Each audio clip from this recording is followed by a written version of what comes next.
when in the middle of the night, oh, when the back against the wall, me no have no friend at all. Jesus taught me how to. Why you don't wake up in the middle?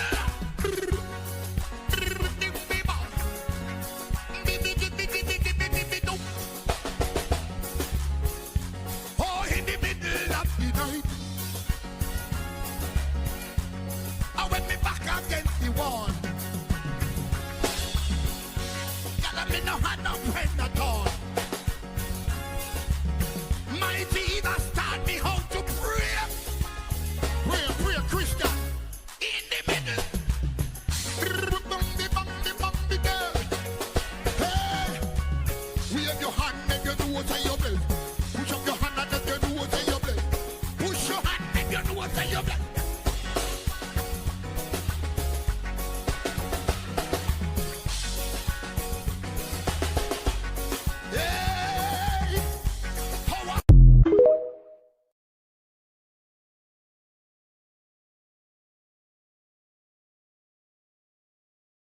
Unity, strength. Make we reason. Make we talk.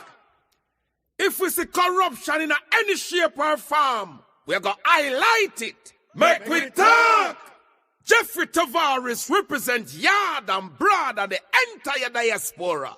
As long as it affects the life of our nation, uncover the truth. Make we reason. Make we talk. And we don't care about no vumva viva va. No upper echelon, nobody is not above the law. As long as it not help Jamaica, make we talk. Make we talk. Unity, strength. Make we reason. Make we talk. If we see corruption in any shape or form, we're going to highlight it. Make we talk. Jeffrey Tavares represents yard and broad and the entire diaspora. As long as it affects the life of our nation, uncover the truth. Make we reason. Make we talk. And we don't care about no vumva viva va. No upper echelon, nobody is not above the law. As long as it not help Jamaica, make we talk. Make we talk. Unity, strength. Make we reason. Make we talk. If we see corruption in any shape or form, we're going to highlight it. Make we talk. Jeffrey Tavares represents yard and broad and the entire diaspora. As long as it affects the life of our nation, uncover the truth. Make we reason. Make we talk. And we don't care about no vumva viva va. No upper echelon, nobody is not above the law. As long as it not help Jamaica, make we talk.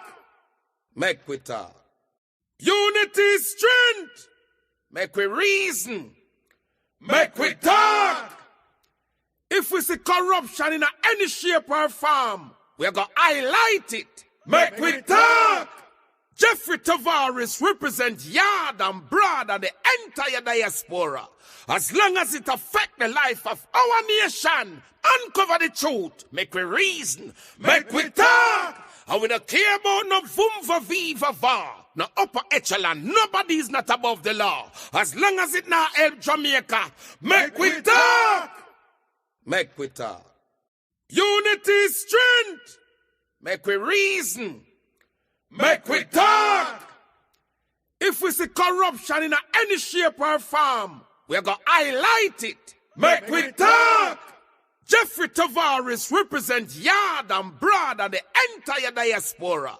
As long as it affects the life of our nation, uncover the truth. Make we reason. Make we talk.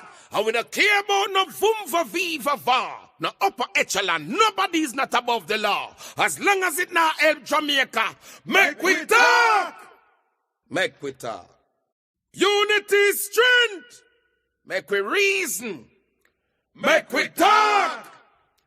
If we see corruption in any shape or form, we're going to highlight it. Make we talk.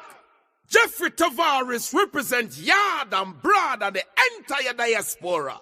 As long as it affects the life of our nation, uncover the truth, make we reason, make we talk. And we don't care about no vumva viva va, no upper echelon, nobody is not above the law. As long as it not help Jamaica, make we talk.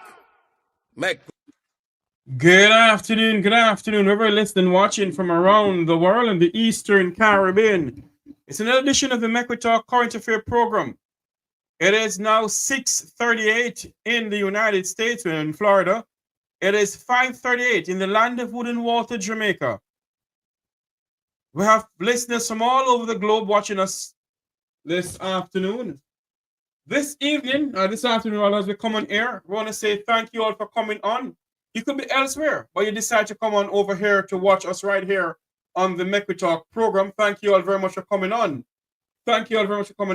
We're going to speak about health, your face, for both men and women in a part of the program coming up at 7 o'clock. At 8 o'clock. At 8 o'clock US time. 8 o'clock Jamaica time. We'll be having none other than Senator Lambert Brown to come to speak to us about the Prime Minister's new proposal of minimum wage. If he wins the next election, going to $32,000 a week. My question is this: why didn't the Prime Minister do this from the beginning? Well, trade unionist and former Senator Lambert Brown will be my special guest. As the People's National Party, Lambert Brown will be my special guest this evening to speak to us about the minimum wage. We're also going to speak about the rural bus services, where $1.4 billion of taxpayers' money has been unaccountable for, in a sense, because until now, the minister cannot tell the Jamaican people how did he spend $1.4 billion on the rural school bus program. Which of that, let me make it absolutely clear. We are all for a rural school bus program in Jamaica. We're not against it. What we're against is the idea that the minister is buying some old dilapidated buses and telling the Jamaican people and Jamaicans overseas in the Jamaican diaspora that it is new. They're not new. We've asked for the certificates. The minister refused to give us the certificates. What he did is to go into either Samshop Square or somewhere there. He went and said that we must ask Mark Golding for his birth certificate. Well, Minister, the opposition leader Mark Jefferson Golding has presented his certificate that he's a Jamaican citizen. Now, we the Jamaican people are asking you, Minister Daryl Vaz, we are asking you to tell us where or how did you spend that $1.4 billion? You need to come on air and speak to us about it. You need to present the receipts, the certificates, so on and so forth, for us to know how you spend it. We're also going to speak about former Member of Parliament and former Speaker of the House, Pernell Charles Sr. We need to know how Pernell Charles got his lands in St. Thomas, because he's going to St. Thomas now and telling Jamaicans to remove from the properties. Now, Mr. Charles has not shown the Jamaican people in St. Thomas how did he acquire those lands. Is he the rightful owner for those lands in St. Thomas? We, the Jamaican people, need to know that. We're going to speak about the Prime Minister's minimum wage. How you decide to fund that minimum wage, Prime Minister Holness. We're going to speak about the Prime Minister referring to the diaspora of them bringing down the brand name Jamaica. You know, we're going to speak about that also. He spoke about the idea of Jamaicans in the diaspora protesting a Jamaican consulate throughout the United States. It is our sole duty, Prime Minister Holness, that the people of the United States, where Jamaicans are, it is a fundamental right, Prime Minister Holness, to demonstrate, to have a peaceful assembly. And somewhere read in the Jamaican Constitution, it is also the right of the Jamaican citizens to protest. So if you want to speak about that, Prime Minister Holness, then speak about it in a layman terms, that it is our fundamental right, Mr. Prime Minister, for us to protest. So you can't level that we are bringing on Brand Jamaica. You are bringing on Brand Jamaica, Prime Minister Holness. You have 28 bank accounts for a Prime Minister. And until now, nobody know how you get the 28 bank account. $3 trillion of Jamaican taxpayers' money is unaccountable for. $1.4 billion bus scandal rocking your administration. And you haven't said anything about it. And I can go on and on and on and on, Mr. Prime Minister.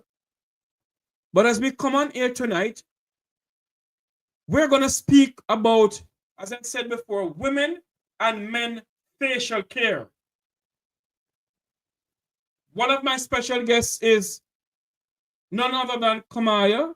She will be coming on pretty soon to speak to us about the way how she go about doing her hair, her face rather, before and after.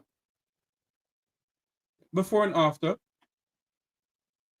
We're gonna speak about that too. And you know, we're gonna have that for them to come on and speak to us how they go about doing it. Because I know a lot of women, you know, need to know how, you know, other women get products to do their face and so forth. And I can tell you one thing, that I know Kamaya very well. And I know how her face was. So she will come on and speak to us about how she ended up getting her face to look so smooth and not really have all that, you know, thing on it. But she will come and speak to us about that. Before they come on, let us go into this. We have to speak about this. Where Pernell Charles Sr. went into St. Thomas and trying to intimidate the citizens of St. Thomas, where his daughter, and by the way, I was supposed to speak about his daughter this evening. A long extended thing about his daughter. I'll do that tomorrow because I have some reading to do about that. So I'll do that tomorrow. But I want you to listen to what Pernell Charles went into St. Thomas to do this morning. Say they live for half a place. See that? By the way, let me apologize for the expletives that is in this video. I was trying to get it out, but for some unknown reason, I don't have the capability to get out the expletives in the in this video. Some, as we call it in Jamaica, some bad word. But it's not, you know, but listen to this, please. They don't live for half a place. Just through this. Seeing company people them na man and I tell the people them I driving van from way up the road, come down the road. Say they live for half a place. See that? They don't live for half a place. Just through this we arrange up the whole place. No. Then come now. So we. But my question this afternoon or this evening, how did Pernell Charles Sr. acquire these lands? How did he acquire all of these lands? How did Mr. Charles acquire these lands? He hasn't shown the people of Eastern St. Thomas who is telling them that they need to come off the property because they're going to build hotels. He hasn't said to them how he acquired the land. And that's the question that we're asking this evening. How did the former minister, the former member of parliament, the former Speaker of the House of Representatives in Jamaica, how did he acquire these lands? How did he? How did he acquire these lands? Do you have paperwork to show to the people? And by the way, you cannot just come and tell people to come off the land just like that. You have to give them 7 days clear notice, or maybe how many months clear notice. And the Jamaican people must understand this, that Mr. Charles, until he can show you that he's a rightful owner for the property, and also give you enough time to leave the property, if it is his property, then you don't have to listen to him. You don't have to listen to him. So the former Speaker of the House of Representatives must tell the people how he acquired the land. Is he the rightful owner for those properties? Let's do some more of this, please.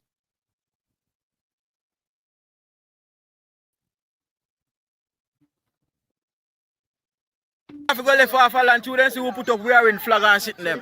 See there? All I place them as if who feel left off fight. To wearing just a place. Me tell you no vote them out. Vote out the Labour right them. Vote them out. Vote out the Labour right them. All them do a fight over land and house. Vote them out. So we have to left. See there? Look how much land you can look weird. Now tell me something now. Those lands were formerly cane lands. You know, cane that makes sugar in Jamaica. My question this evening here. How did the former Speaker of the House of Representatives, how did he acquire these lands? Did he pay for these lands? Or is he capturing government lands and say it is? Because you all know that all of them, there's an issue with Kobe and size 13 with Kobe. You don't know who size 13 is. There's an issue with her and Kobe properties. And because it's a beachfront property. Now look at this. This piece of property here is a beachfront property that Colonel Charles Sr. is saying to the people they must come off of the land. Now, how can you look at the people who has lived there for years and now you're telling to come off the property, Mr. Charles? What is really going on here? That's the way you treat your Jamaican citizens, Mr. Charles? And until now, the government that Mr. Charles was a part of has not said one word about this. Some more about this. Along a seaside. See? Colonel Charles Sr. went over there and decided to tell the people because it is near to an election. So you are intimidating the people. Well, let me address something here this afternoon, this evening, or tonight, wherever you're watching from. Let me address something here. It is an election year in Jamaica. Election is on Wednesday, 2 days from now. Wednesday coming. Tomorrow will be Tuesday and Wednesday. It seems as if Mr. Charles is using an election gimmick to intimidate the residents of that area, which of that his daughter is the member of parliament. And the people of Eastern St. Thomas, is it Eastern St. Thomas or Western St. Thomas? I don't remember. It's Eastern St. Thomas, yes. The people of Eastern St. Thomas must send a clear message to both Colonel Charles Sr., Michelle Charles, and the Holness administration. And when I say send a clear message, what do I mean by that? At the day of the election, the day when you're casting your ballot, that is how you send a clear message to them. The wickedness of this Andrew Holness administration in Jamaica, it's unbelievable. It's unbelievable. The level of nepotism and the level of cronyism and the level of corruption in this country, it's unbelievable. Now, how on earth can you have a heart at this time and age? You don't give the people any notice to leave, but you decide because you feel as if your daughter going to lose the election, you, Colonel Charles Sr., jump in your SUV, drove up to St. Thomas Eastern, and looking at the people and telling them that they must leave off the property. That should not be. That should not be. We are, as far as I can remember, Jamaica is a modern democracy, and the rules of law must apply to he, she, and the old lady. It cannot be that our poor people in this country must suffer under the hands of politicians who are not even in politics anymore. There's absolutely no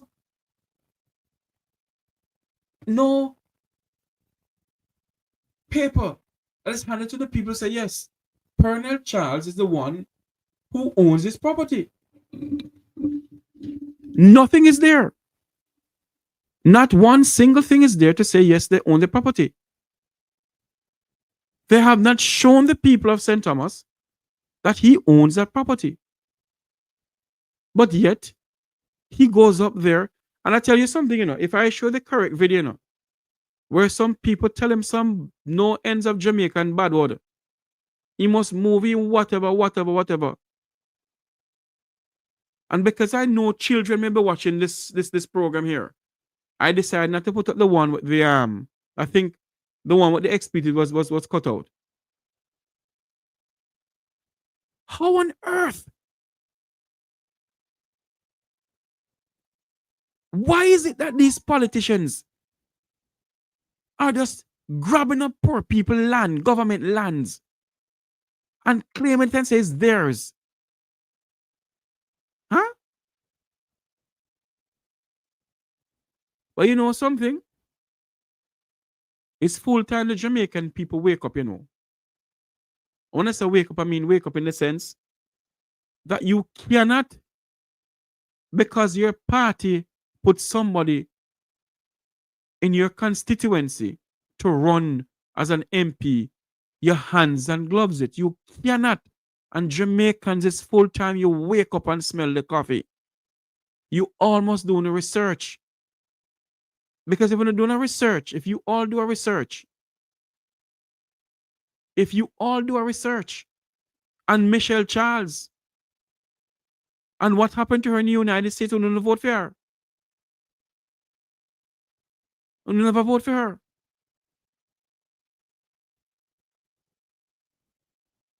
And shame on Pernell Charles Sr. Pernell Charles Sr. looked like he's 300 years old and fighting over land. What you need to do, Pernell Charles, is go home and confess your sins to Almighty God, what you have done to the people of this country. You, Pernell Charles, you must confess your sins for what you have done to poor people in this country. You must confess your sins. Problem. 60% of. Okay. This is what I was waiting on. Ralston Hyman, I'm going to speak about that after this. Ralston Hyman has just issued, that's Economist Ralston Hyman, has just issued a statement about the Prime Minister's minimum wage. We soon speak about that. But I want to show you something. I want to say something here. That Mr.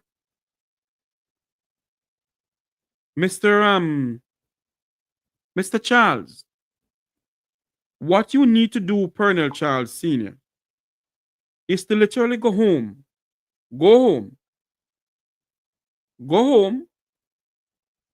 take your children or your grandchildren, or go and lay on your bed, Pernell Charles Sr., and confess to God Almighty for what you have been doing to poor people in St. Thomas and in this country. The people of St. Thomas don't have to come off of their property.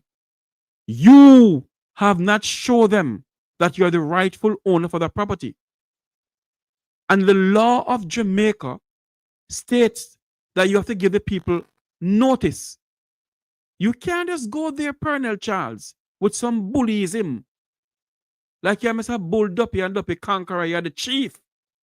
Chief for where? Chief for your house, not for the Jamaican people. And as a former Speaker of the House of Representatives, you're an embarrassment to the country.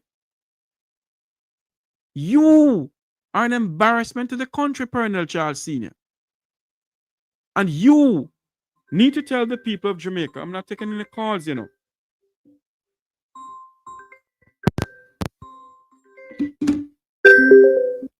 Hello, good night. Good evening. Hello? Hello? Oh, Jesus. Hello, good evening. Yeah, good afternoon. Yes, go ahead. Hello? Yes, go ahead. Yeah, good. Yeah, I hear you talking about Colonel Charles and confession, but he's not the only person who needs to confess, you know. The whole lock, stock, and barrel of them, they need now to look into themselves and recognize what they have done to poor people. That prayer that Andrew prayed on stage some time ago wasn't incidental. He has sinned against the poor, he has sinned against the children, he has sinned against every Jamaican family, and they need to repent. That minimum wage that he uttered on the platform, that is just one of those ploys that is going to be increasing over time. He didn't even say immediately, over time. All he's doing now is trying to trick Jamaican people again. And Jamaicans need to wake up and see Andrew Holness for who he is. He's a trickster. Why is that not in his manifesto? Why was that not something he spoke about before? He's losing the election, and a drowning man is now catching at a straw. And that man is a demon in his utterances. Yeah. And then that one who says that he's not surrendering Jamaica to the PNP. Hold on for me, my dear. I didn't open the. You call and the phone was open for discussion yet. We're gonna speak about what Desmond McKenzie said about not surrendering Jamaica. Right, nice. Not now, okay? Yes. All right, darling. Thanks for calling. All right, no problem. Bless up and take care of yourself. No problem, Jeff. All Good. right, Bye-bye. thank you so much. Now we're gonna speak about health. We're gonna speak about skincare. Not going to take any calls now. If you want to call when we have the goodly lady comes on, who's gonna speak to us about skincare, your face and so forth, to ask questions, and then you can do so. But this evening, I'm gonna have with you Kamaya, Tim, and I'll put up this first. There he is. Kamaya, where are you? We're not seeing you. I'm here. Can you see me? We can see you. All St. Elizabeth can see you too. Hi, Jeffrey. How are you? I am good. Kamaya, I want to hand over the program to you because you're the one who knows what you're going to speak about, all right? Okay. Let's let our guests and our audience know that this is the Mek Wi Talk program. It's the first time doing something in this kind where I bring on people to speak about your skin, your face, everything, mainly for men and women. So the views expressed in this program now, and this are the views of the Mek Wi Talk program, the host or the owners of the Mek Wi Talk program. The views are entitled those who are on the program here now. Kamaya, hand over to you. You can speak to us about what is this all about? Because your face is glowing from the other day. When I look on your face, it's the Kamaya who I know. It's Kamaya, you look totally different. Speak to us some more about that. Talk to us. Hi, Jeffrey. Thank you for having myself and the team here. My name is Kamaya Gordon. Born and raised in Jamaica. I moved to the U.S. ages ago, and I joined the armed forces. So my face, my skin, my face, everything get a lot of beaten, especially like when I'm on deployment and stuff like that. The sun, just everything just damaged my face. I'm gonna hand it over to Demetrius, and he will introduce Tim here, and Tim will give you guys a more in-depth understanding of what this is all about and why my face is glowing, and everybody else that I know, and introduce this fantastic product too. Okay, Demetrius, on to you. Awesome. I'll take it over. Thanks for having me on tonight. It's a Labor Day weekend, or at least Labor Day. So happy Labor Day to everyone. I'm excited to be on, and Kamoya has invited me on, myself and Tim, and we've got something exciting to share. It's like you can't not be excited based on the information that I received just about 2 weeks ago, where Tim gave me a tour of the office here in Irvine. I actually happen to live about 1.5 miles away from the office. So again, my name is Demetrius Montrose. I'm here in Irvine, California.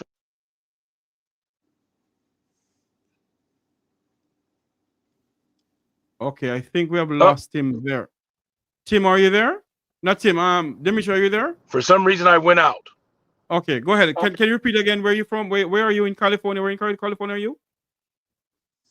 Okay. He may have to go out and come back in. Ladies and gentlemen, people just join us because we're speaking about your skin, because a lot of us have skin problems. I don't know. Yes, maybe I'm in a bad back. Am I here? You're breaking up. Oh, can you hear me at all? Yes, I can hear you now. Go ahead. Go ahead now. Okay, awesome. So No. You're gone again, Hold Demetrius. on. Demetrius, hold on. There is something going on with your system. Hold on for me. It's not hearing us at all. I don't think so. Tim, what I'm going to do, Tim, you come on in and talk to us. Okay, what's going on here?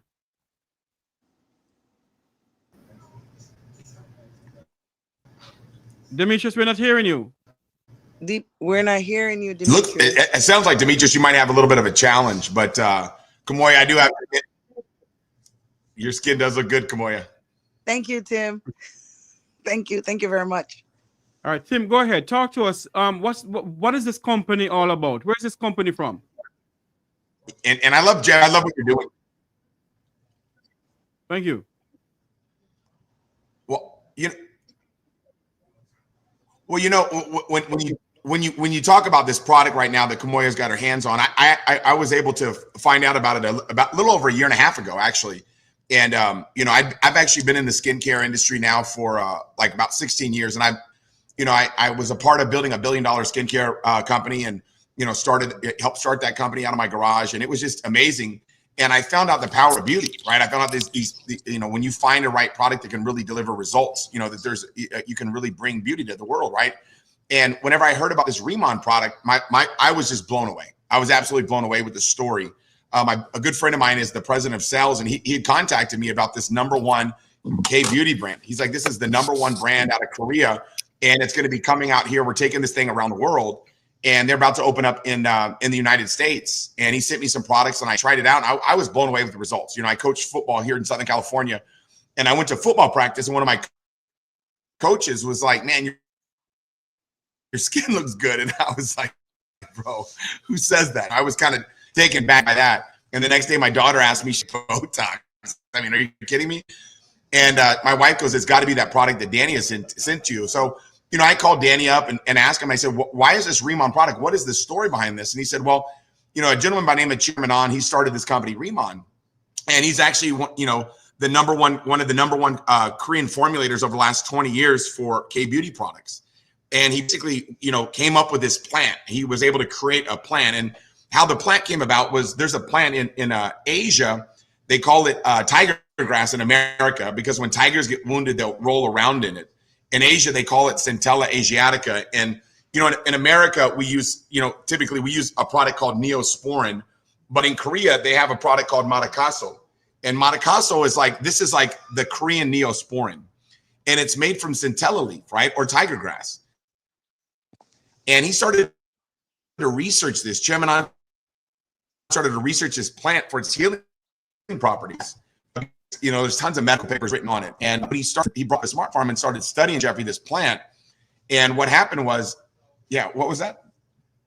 Sorry, what is Centella leaf? Yeah, when he studied this plant, he was able to find this water that was trapped. They found this water trapped inside the Holness volcano. I think there's a delay. I think there's a delay. So go ahead, Tim. The Centella leaf was. We do apologize. And what happened was, basically, he started to study this. Yeah, he started to study this plant. And when he studied this plant, there was water found inside the Holness volcano. And this water had been trapped inside this volcano on Jeju Island for 400,000 years. And the United Nations stepped in and made it UNESCO heritage site. And the government awarded a few contracts to be able to research this water. And Chairman On, the gentleman that started, he was awarded the skincare contract for research and to use it in his products. So he started to spray the plant with the actual water from the lava, and it grew from the size of a quarter to the size of the hand. Able to patent this new strain of plant. And when he patented this new strain of plant, he started to put together this formula, this in-cell-derm formula. And what he did at the very end of it is there's a technology, it's called microfluidization. And the microfluidization process is, it's usually reserved for like an estrogen cream or testosterone cream or things like that. But he decided that he was going to basically microfluidize his product and make it 350 times smaller than a hair follicle so it could penetrate your skin.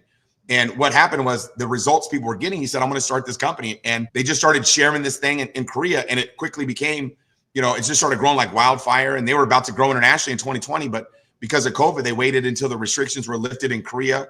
It lasted a little bit longer in Korea, 2 years longer in Korea than it did in the US. And after those COVID restrictions, Jeffrey, were lifted, that's whenever they started to take this thing around the world.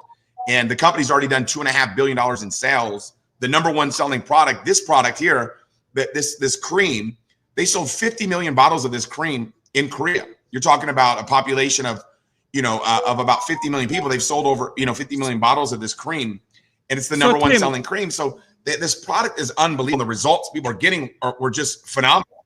Yeah. So Tim, tell me something before I go back to Kamaya and Demetria, because I want to hear this from you. That cream you have there, it's for men also? Yep. That's what men can use that cream too?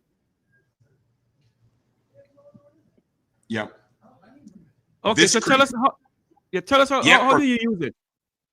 Man, I use the product all the time. I wanted to just get a product that was going to give.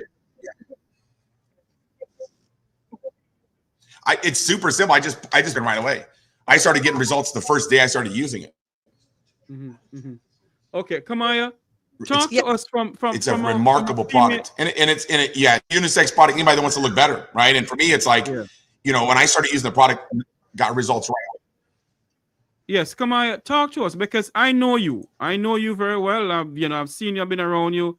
We have some great times together because you're a fun person to be around, and believe you me, she is a fun person to be around. She, no matter what you're going through, she crack you up, and she make you laugh. But I want you to talk to us about this now, this skincare thing. Ladies and gentlemen, people, this is Kamaya right here. That's her. That's before. This is her after. That's her there. And this is she again. With the same thing that she's using. Kamaya, speak to your Jamaican people who is watching us, and females around the globe who is watching us now. Talk to them about it. How did you get to use it? How do you use it? What happened? What was the skin like before? Okay, so normally I'm exposed to the sun a lot, being in the military, right? And ever since I went to the Middle East, it's hotter there. It's like 125 degrees. We were talking about 120 degrees, and that's a regular day. So my face got a beating, right? It was destroyed when I got back home, right? And I tried many products to get my face back to where it was prior to me leaving. I just couldn't get it right. Okay. I was away on duties a few months ago, and I was talking to Demetrius because he's a good friend of mine and he's always telling me about stuff. So I was talking to him for whatever it was, and he said, man, I have this product for you. He called me Moi Moi. So he was like, Moi Moi, I have this product for you. So I was like, okay, what is it about? Right. And he was like, it's magic in a bottle. So I was like, all right, Demetrius, don't come to me with this nonsense now. Right. That's me. And I'm pretty straight up. So he was like, you got to try it and tell me what your experience is. I said, all right, bet. So that picture that you posted, the second picture, was the same day. That was the night. Okay. I used it in the morning, and I called Demetrius and I said, Demetrius, I need more. And I was like, I need more, right? Whatever it is, I need more of it. That can you please put back up that picture, Jeff? Hold on. So this picture right here was just 2 products. That's it. The cream, I'm sorry, 3. So they have this powder form face wash. You get it wet, you rub your hands together, and it it creates that sud formulation, I guess, and you rub it on your face. So I use that face wash, and then I use the mist, and then I use the cream that Tim just put up. That was it, 3 products. So I didn't know. I just started using this like probably I would say like 5 or 6 days now, right? So I did not know how to use it. I just know I used something and my face magically changed. So eventually, like a few days in, I said to Demetrius, I said, I don't know if I'm doing it right, but right is on my face. I might not be following the correct instruction, but something is instructing on my face and I'm seeing a change, right? So this, I have it on my table, so I'm going to show you. So I ordered a bunch, just so y'all know. So this right here is the cream that I use. Kamaya, but before you go any further, Kamaya, okay, I want you to tell people how your face was.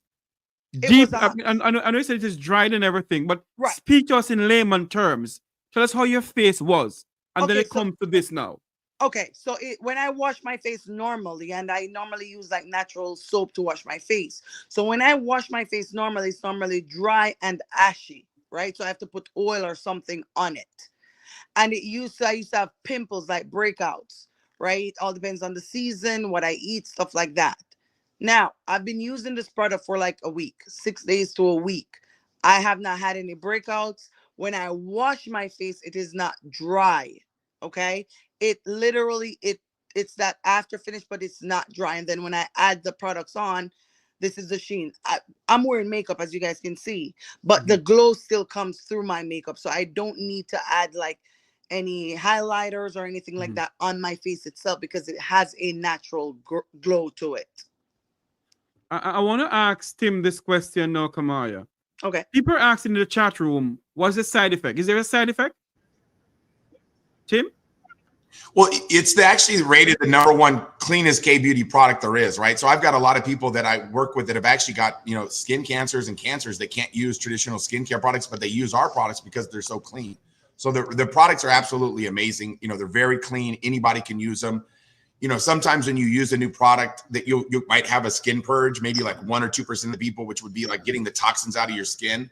But for the most part, the product is, it's unbelievable the results that everybody gets from it, and it's just such a clean product. That's why I think the company's growing so fast right now, and everybody's just falling in love with this product because the results that everybody's getting, it's really remarkable. But yeah, the only side effect is, that, you're going to be looking in the mirror and you're going to be like, wow, I look good. It's that guy who come away is like, after you wash your face, you're like, God dang, my face, it feels different, right? It's unbelievable how your face starts to feel after using it. Okay. I don't know what's going on here. This system started acting weird.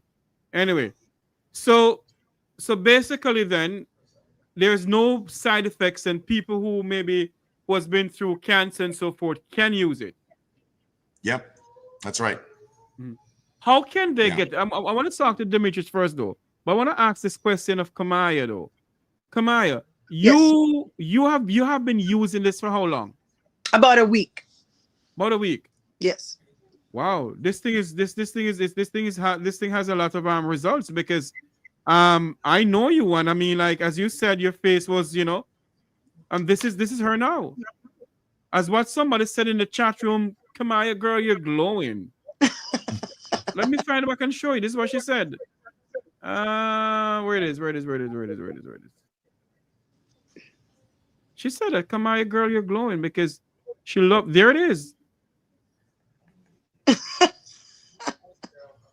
Thank you. Yeah. So tell me something now, Dimitri. How on earth did you get in contact with Tim for you to know about this product here? Talk to us about that. Can you hear me? Loud and clear from Negril Point to Moran Point. Awesome, because we had a little technical issue there. Yeah, so a good friend of mine called me because I was intrigued of what I've seen some other ladies use right online, and she reached out to me and she said, hey, did you know that there is a skincare company from Korea right down the street from your house, and they're looking for acquisition partners? And I go, what? And I'm going to be completely honest with you. I don't use skincare products of my own. So prior to seeing or being made aware that, Remon existed, I never use skincare products. I'm a guy, I get out the shower, I put lotion on, and I get out the house. And we go away. And we go away. I'm ashy. I know the fix. The fix is lotion, and any lotion will do as long as I attack the situation, right? If I got ashy hands, great. I got lotion. I carry it in the car everywhere I go. So Tim gives me an experience kit. I take it home, and I'm going to myself, well, great. I'm getting older. I'm 53 years old. I may have a wrinkle or two underneath the eye. If I don't sleep well, I may get a bag or two, but then it subsides later on the day. So I talk to my wife and I say, hey, I've got this product this guy shared with me. He's doing very well, presenting this to other people and making a major impact in folks. Some people are looking 10 and 15 years younger. I said, I don't recall you ever saying or waking up or going out of the house saying, I want to look older today. So I said, I think I got the fix, right? So I said, I need you to try this. So I'm going to tell you the candid response was, I'm not trying anything. I got my own products. I know what I need to use. Good luck with that, right? And I said, no, listen, I need you to try this because everybody else is raving about it. I need you to try this product because if you try this product and you tell me that you see a significant difference, then we got something. Because it's different when it comes from somebody you love and right? Specifically your wife. And so we go to bed. I wake up in the morning. She wakes me up. She's shaking me. And she says, hey, I said, what's up? I'm trying to get some sleep. She goes, I don't know what's in that product. So the first thing I thought to myself was, oh my God, she's breaking out in a rash or something's really bad, right? Another kind of one of those kind of things, right? And she says, I don't know what's in that product, but my face feels amazing. And I go, what? I had to check my pulse, check her pulse. She says, my face feels amazing. Now, Kamoya, I call her Moi Moi. She knows my wife, speaks to my wife, the whole deal, right? And so I said, wait a minute. You are the same person that told me you don't want to have anything to do with this. You don't want to put it on your face. You've got your own products. And all of a sudden, in just a moment's use, you're addicted, you're hooked, you're convinced. I said, wait a minute, something's not right here, right? And she says, no, look at my face. So I look up at her face and I'm talking about, man, I thought I had a 22-year-old in the house. But she looked amazing. She's been using the product and she won't even touch anything else but these products. Yes. And for my wife to do that is a game changer, right? And so I just started to share this. I hope that was good enough for you. Yes, Tim, Kamaya, and Deidre, Demetra. People in the chat room are asking, how can we get these things to buy? Awesome. Well, there it is. Tim, do you want to address that, Tim? Tim, are you there? Tim, hear me? I don't know. Maybe he's it's a delay. It's a bit delay. Go ahead, Tim. I think there's a delay. I mean, I whenever Demetrius, he saw the products and then obviously reached out to Kamoya. Now Kamoya said, hey, look, you know what? Why would I not want to sell this stuff and make a little bit of extra money too, right? So she actually became a brand partner with us and is promoting it. She actually has a link where people could buy it and and they can get their hands on this stuff. And what makes the product, I saw somebody in the chat asking what makes it so good for the skin, and it's really that Centella asiatica leaf that we have. But ours is a giant version of it. We have a patent on that. We have a patent, exclusive patent on this product where the plant grew from the size of a quarter to the size of the hand after they sprayed that lava energy water on the plant. So we actually have 120,000 foot smart farm where we grow all of our hero ingredients on Jeju Island. This product it's in a controlled environment. It's the best quality, best packaging. I mean, people, when they use it, the results that they get, I've never seen anything like it. I mean, everybody agrees when they try this product, they've never experienced anything like it. So, I know Kamoya's got a link she could probably get out, maybe put it in to, after the call, get it out there. People will be able to get their hands on this stuff because people will fall in love with the results they get. I mean, it's really amazing. So what I need to find out, and then bring back Kamaya in, what I need to find out, men can use it, you said, and all different skin tone, black man, Asian man, white man, pink man, yellow man, can use it, huh? Yes. Talk to us some more about that, Kamaya, because although you are using it as a female, a lot of us men, I know Demi should use it, but a lot of us men, from a woman's point of view, how would you, if you see your husband, Kamaya, will you make your husband use this? Or your boyfriend or whatever? Absolutely. I've given my friend sample, my male friend sample, and it's just amazing. I was trying to get one on here that his face, I was like, his face changed so drastically. I don't know if it has to do with skin that I don't know, but he's a whole new man. Let's just put it that way. And I just gave him a sample kit. That was it. I had an extra and I was like, all right, let me see how it works for you. And I was trying to get him on here tonight, but he is in another timeline and he'll be in a meeting. So he said that he's more than willing to come on at any other time. So I said, I'll arrange with Jeffrey and see what's going on. Yes. And just let everybody know, well, you can get it through us and we ship it to you to Canada, in Kamaya? Yes, they do ship to Canada, yes. Yes, we can ship to Canada. We need information how to get the product. Wow. Yes, I'll send the link right now. Give me a second, please. Do. Kamaya, what you can do, send it to me and I can send it to them also. And also, what they can do is there a number they can call to speak to you if they want a product to buy? Absolutely. I'll also send you the number also, Jeff, and they can absolutely reach out if they have any questions regarding like even the steps of what to use, how to use it. I mean, honestly, as it relates to even using the products, Jeffrey, you can put on whatever and you'll see a change. You can just use the mist and you'll see a change. Because go ahead. Sorry, you know something? What I think what I'm gonna do, I'm sorry, I'm a bit stutter. What I'm gonna do right now is open up the phone lines for about 2 seconds or maybe 3-4 minutes. Okay. If people want to call in to ask questions, the numbers to call is there it is. 954-529-8030. If you have questions about this product, the name of the product again, Kamaya, please give us the name of the product. Kamaya? She freeze on us? Yeah. Hello? The name of the product, please. Remon. And it has Remon spray and Remon cream? So that's yes. But the name, you have the oil mist. That's the spray. So you have different names. Like on the box, you'll see dermatology cream, right? And then you'll see, but the brand is Remon. Then here goes another one. Can you see it? So you have various.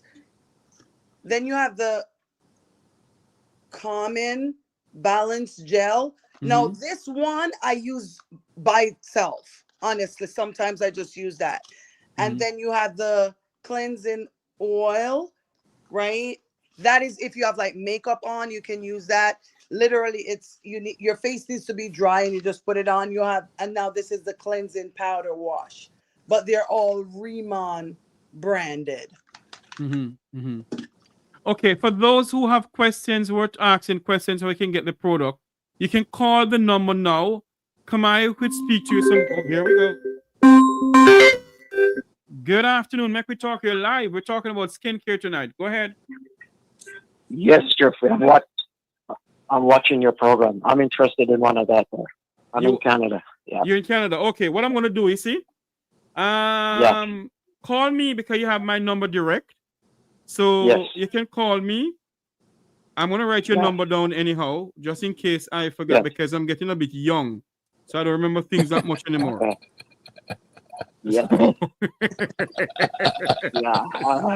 So call me off the program and we will talk to you how we can get it to you. You have any other questions? Beautiful. Yes. You have any other questions? No. I just want to know what's the price for that stuff. What's the price in regards to that? Okay. What's the price range? Can we give? No, because of YouTube, I can't give them the price range on the here. Because YouTube have a copyright when it comes on to prices and so forth. So what I'm going to do is call us off air and we can talk to you. Okay, I'm very much interested in that. Okay. Thank you very much. The numbers to call is, thank you. You're welcome. 954-52. Yeah. Yeah, I got your number. I got your number. Yeah. Okay, man. Yeah. Thanks much. Thank Thank you. you. Bye. Bye-bye. We are just speaking about skincare for this segment of the program. Then we go back into normal program. We're going to speak about Jamaica and elections in Jamaica coming up on September 3rd. That's this Wednesday.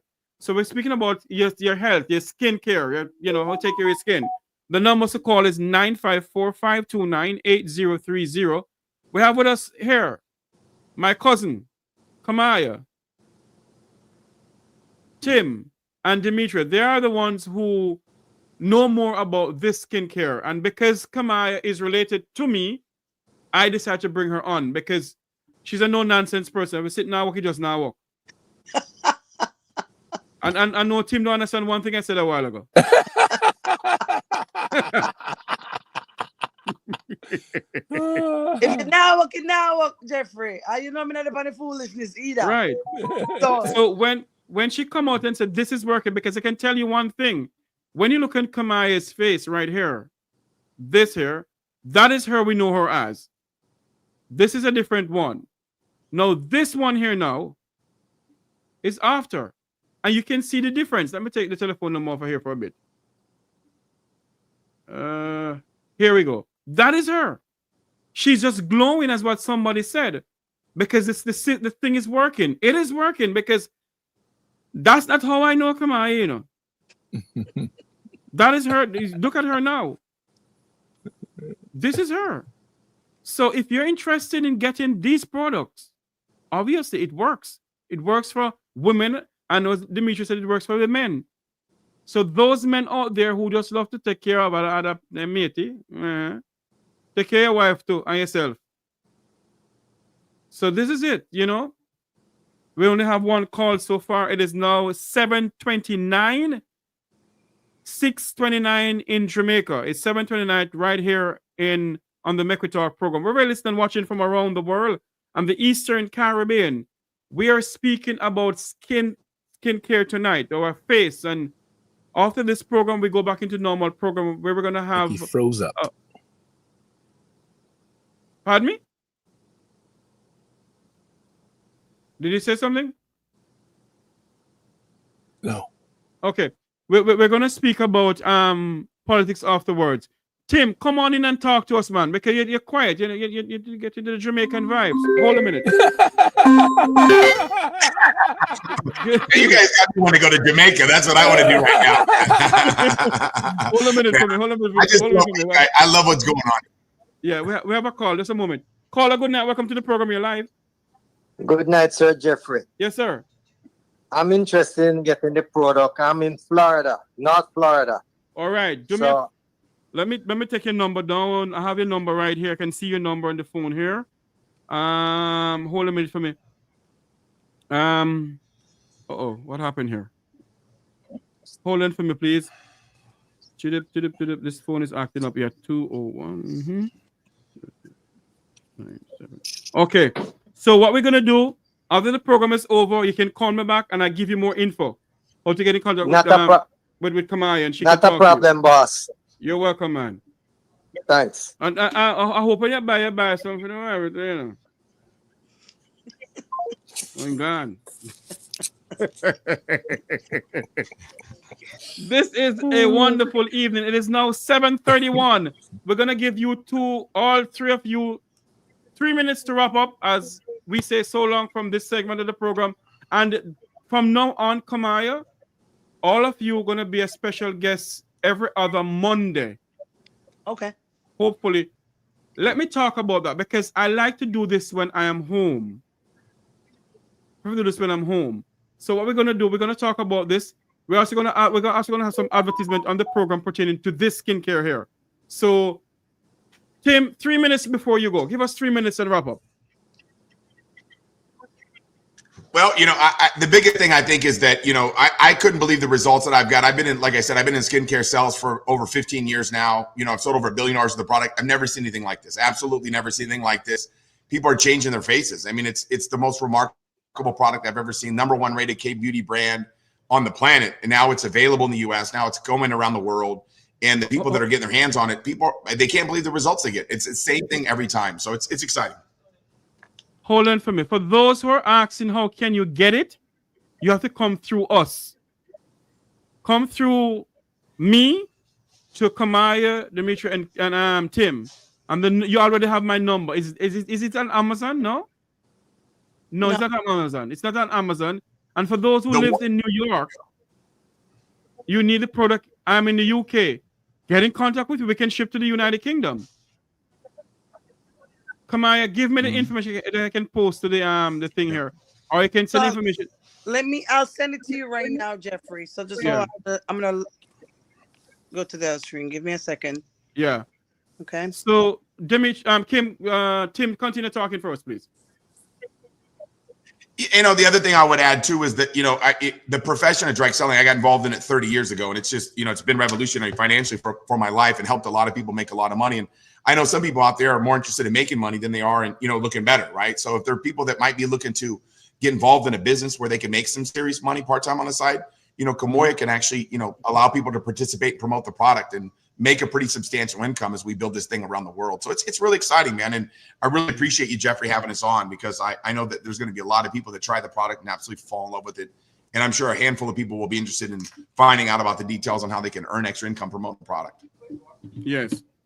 And for those who want to know about the program, to know about the product, and if you need the product to buy, call my number 954-529-8030, and we'll get you onto Kamaya, because I can see a lot of people here. Mr. Jeffrey, is it available in the US? Yes, it's available in the US. Kamaya has it. We can get it to you.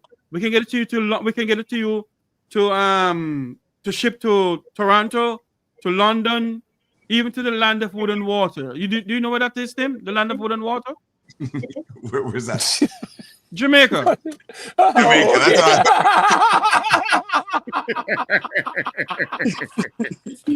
That's it's in Jamaica. We can ship it to Jamaica too, because I know a lot of Jamaicans love to use something else, but this can be used, and it makes your skin more look more glowy, like Kamaya own. Dimitri, talk to us. 2 minutes. 2 minutes. Listen, it was great for you to have us on. I'm excited about the every other Monday opportunity to share this product. And like Tim said, you know, there's an opportunity here to help us expand globally. And if people are looking to, you know, change their appearance, look better, look younger, and at the same time create an income around it, we welcome that. And we're looking forward to working with anyone that decides on that to begin creating an income worldwide with us.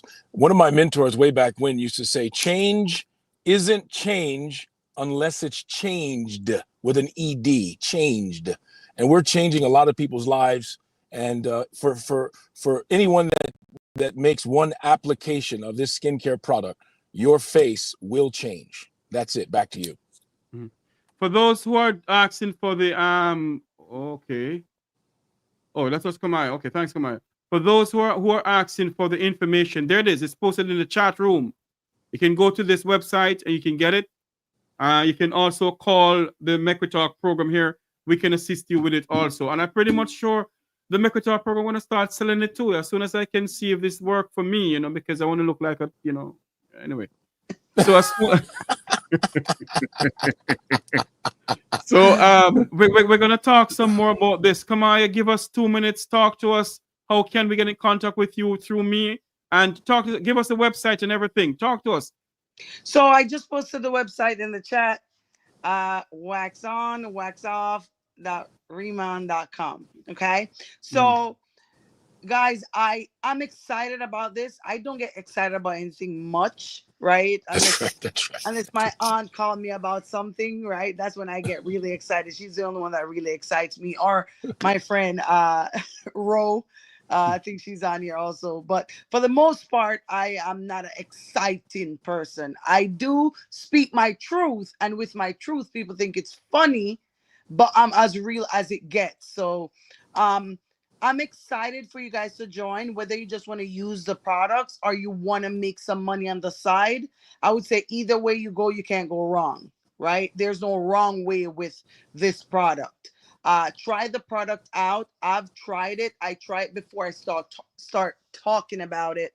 I have to see the result on me before I tell it to anybody else. And that's what I told Tim. That's what I told Demetrius. I'm not going to be out here talking about anything at all if it's not working for me, right?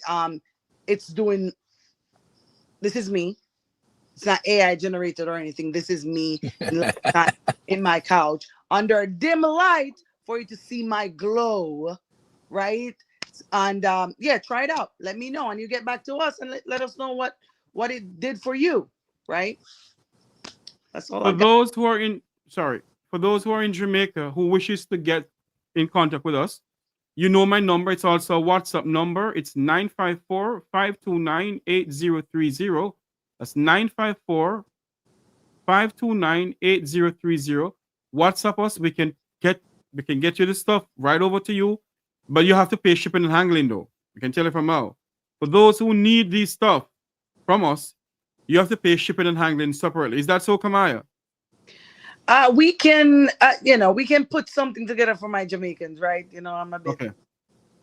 Yeah, because the Jamaicans, they love to get these things, Tim. Jamaicans are people they're people who try every god and everything known to man. So they will try this too. That's when we get this out. Yeah. I love it. Yeah. Looking forward to working with everyone on here. How about that? Indeed. And people, you will hear more about this on the program, because we're going to organize something where we can give you more information through Tim, Dimitri, and Kamaya to give you more information about this product here, right here in the Mek Wi Talk program. You want to say something, Tim? Go ahead. I just wanted to tell you, man, I appreciate you. I love what you're doing too. I mean, it's going to be, really helping make an impact in Jamaican community. It's amazing. Appreciate your time. All right. Thanks much. Kamaya. Okay, hold on a minute for me. Hello, good night. Mek Wi Talk, you're live. Good night. Yes, sir. I'm calling from Cayman Island. How could I get the program? Through me, I can help you with it. Just call me off air and we can assist you. Let me hold on there for me. I was writing down some numbers a while ago. Here it is. I have your number, K-Man. Hold on for me. Okay.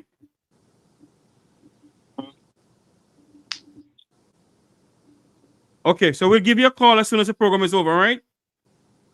All right, no problem. All right, man. Thanks much. Thank you for supporting.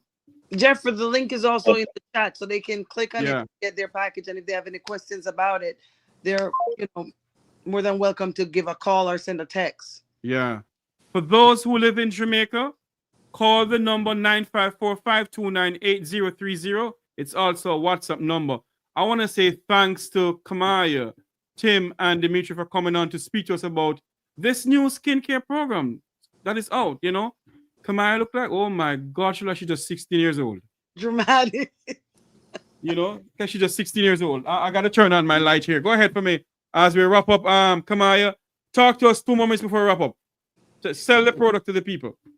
Listen, the product sells itself. Look at my face and buy it. That is it. The product is magical. I've never used this word for any other product or anything at all, because there's no magic out there, right? But this right here, just on my face, I do not go out and say anything about the product. Somebody will say, hey, what are you using on your face? And I'm like, here we go. I don't speak about it. My face does all the talking. You understand? So my mouth don't open. My face, the result, does all the talking for me. Grab the product, try it, and when you love it, you get some more. And if you love it enough, you spread it to your friends and family. As a matter of fact, you won't have to, because your face is going to do the same thing that my face is doing. Your face will tell everybody about what you're doing. That's it. Yes. And let me say something to you. I used to see Kamaya like every month or so, every other month. I'm seeing her in a long while, and seeing her now on here, believe you me, Kamaya face is totally different. Totally different. So obviously this thing is working. I want to say thanks to Kamaya, Tim, and Dimitri for coming on. And remember, we have to come on here. We're going to speak some more about this. How you're going to get to come on every other Monday to talk to us and give us let somebody else come on. Let some people come on who have used it before and speak to us also about it. All right? Absolutely. Thanks for having us. You're welcome, guys. Thanks much for coming on. Thank you. Bye. Thank you. Thank you. And Tim, remember you gotta learn the Jamaican patois. Oh my God. Good night. Good night. All right, guys. Thanks so much for coming on. All right. Bye-bye. There you have it. You know, we have people coming on to speak to us about skincare, and it's about your face, the facial. You know, your face is something that everybody looks at. So you know, it does help. Does help. We're gonna speak some more about what is going on in the land of wood and water. Some of my stuff gone. I had some stuff prepare here to play, but for some unknown reason, my computer just kicked out most of the stuff that I had on. I want to say to you that tonight we're going to have with me this evening none other than former Senator Lambert Brown to speak to us about the minimum wage. But I want to find something here before I go any further. Let me get this out of the way here. We're going to speak about the minimum wage from the Prime Minister, what the Prime Minister is saying, and also play. Okay. I don't want to see this. That's what I wanted. Oh God. Hold on for me, please. One moment. Most of the stuff are right here, but because of something, everything just went out. So stand by as we get this. We go back to normal program to speak about what is going on in Jamaica. Where was I born? My mother said Jamaica, but the Prime Minister says no. I tell you something. This Prime Minister is something else. He is something else. Stand by for us, please. Come on. Why is this coming up on this? Let's do this here. Please stand by as we get this thing up and going. Okay. Here we go. The wage simply. All right. We're going to speak about this now. And Ralston Hyman, an economist, put out a statement about this. Listen to this. Average person needs to survive for rent, utilities. Hold on for me, I'm sorry. And food and emergencies. The livable wage simply is what the average person needs to survive for rent, utilities, education, food, and emergencies. Over the next few years, in our third term, we will double the minimum wage from $16,000, what we have carried it to now, having almost tripled it, to $32,000. In our first budget, the minimum wage will move from $16,000 to $18,500, and then gradually after that for the next few years. It is necessary to do this, and I want all Jamaicans to appreciate how our economy has changed. Yes, it's important for quality of life, but here's the big problem. At 3.3% unemployment, you are practically at full employment. People are not making a decision to leave what they are doing. Many of them are at home, many of them are at the street side, some of them are hustling. And so the incentive to work at that level is not.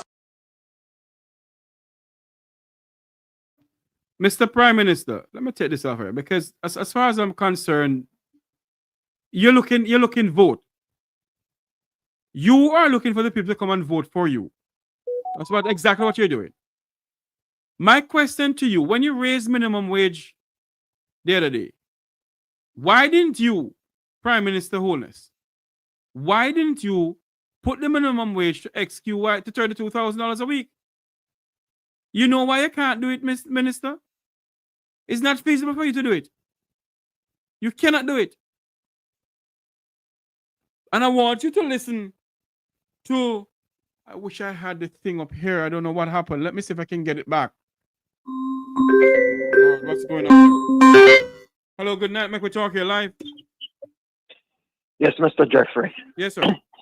Yeah, good afternoon. Good evening again. Okay, the Prime Minister came with this gimmick talk. Now, they had a debate, right? Mm-hmm. And I think they had the finance minister and the labor minister, which is, I think, why didn't they bring that up in the debate in front of the Jamaican people? There you go. Huh? Good question. Now, the Prime Minister of Jamaica, he had the last debate. Why didn't he bring this up into that debate before the Jamaican people? Because I tell you something, you know, sir. The Prime Minister is not being truthful to the Jamaican people, you know, sir. Yeah. Yeah. That's a political gimmick. It is. A couple of days before election. No, man. I mean, people should see this. True. You know, it's he should brought this up in the debate. His ministers should brought this up in the debate. You know, that's garbage, and I hope the Jamaican people don't buy this. Let's pray that they don't, because you see, because he knows the people that need the money, and because he knows the people that need the money, he'll go around and speak garbage to the people. Yeah. Now, why why is these people doing these things because of the politics for votes and so? Why does he do that? But I hope the people don't buy this. Yes. I hope they don't buy it. I hope so too. Yeah. Thanks for calling in. Anyway, thank you, Hannah. Thank you very much. We're also going to speak. We're also going to have the People's National Party respond to what the Prime Minister said about the minimum wage. Here we go. The optimal way we are of the view that the optimal way to adjust the minimum wage is through a commission that requires and engages in consultation, because one can appreciate that there are delicacies on both sides of the coin. There will be implications, and we don't think that it should be politicized in the way as a desperation tactic to win an election, as the Jamaica Labour Party is characterizing it as, is portraying it to be. We think that you need a series of consultation. You need to engage with the stakeholders, because there can be serious ramifications, and we are committed to that process of consultation. Just a quick follow-up. Based on where you sit now, I understand the implications, but in terms of, say, the People's National Party forms the next government, in terms of where you're going, what you're looking at right now in terms of the minimum wage, I know you don't want to give figures, but in terms of minimizing all the risks, what would you say would be like a reasonable amount to increase the minimum wage by over a 4-year period per se? Well, we are of the view that an increase in the minimum wage must be consistent with the movement of inflation, because inflation erodes the purchasing power. So as inflation moves throughout the economy over time, we think that it necessitates an adjustment in minimum wage. So we will be guided by data. We'll be guided by the inflation outlook. We will be guided by consensus among stakeholders. We'll not be guided by an attempt to win an election because of political desperation, because the Prime Minister knows that his time is coming to an end. Wow. That's the response from the People's National Party at the press conference today. We're also having some response from Ralston Hyman. And I want you to listen to what Mr. Hyman said. Mr. Hyman is one of Jamaica's biggest economists who speaks truth to power.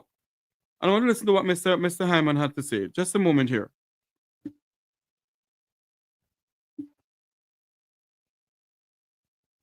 Here you go. The workforce problem.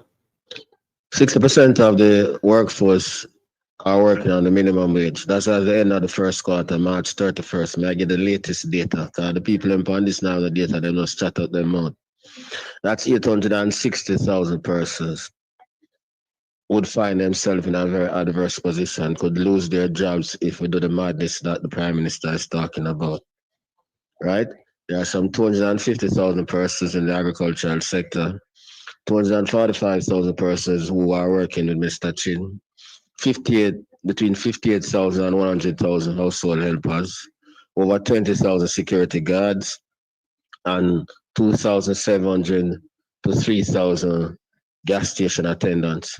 All those people would be at significant risk of losing their jobs, weakening aggregate demand, leading to more poverty and more criminality. Total garbage. You hear what the Economist said? If Dr. Andre Horton wasn't that busy campaigning for his seat, would have called him and asked him his views on it. The Prime Minister just said this because he wants to win the election. It cannot work. It cannot and will not work. Inflation is high in Jamaica. The economy of Jamaica let him grow. It's not growing.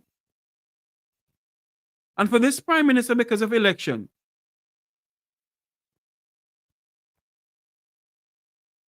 Patricia Paulette Sutherland, call us please. We can speak to you more about that if it's only for your face.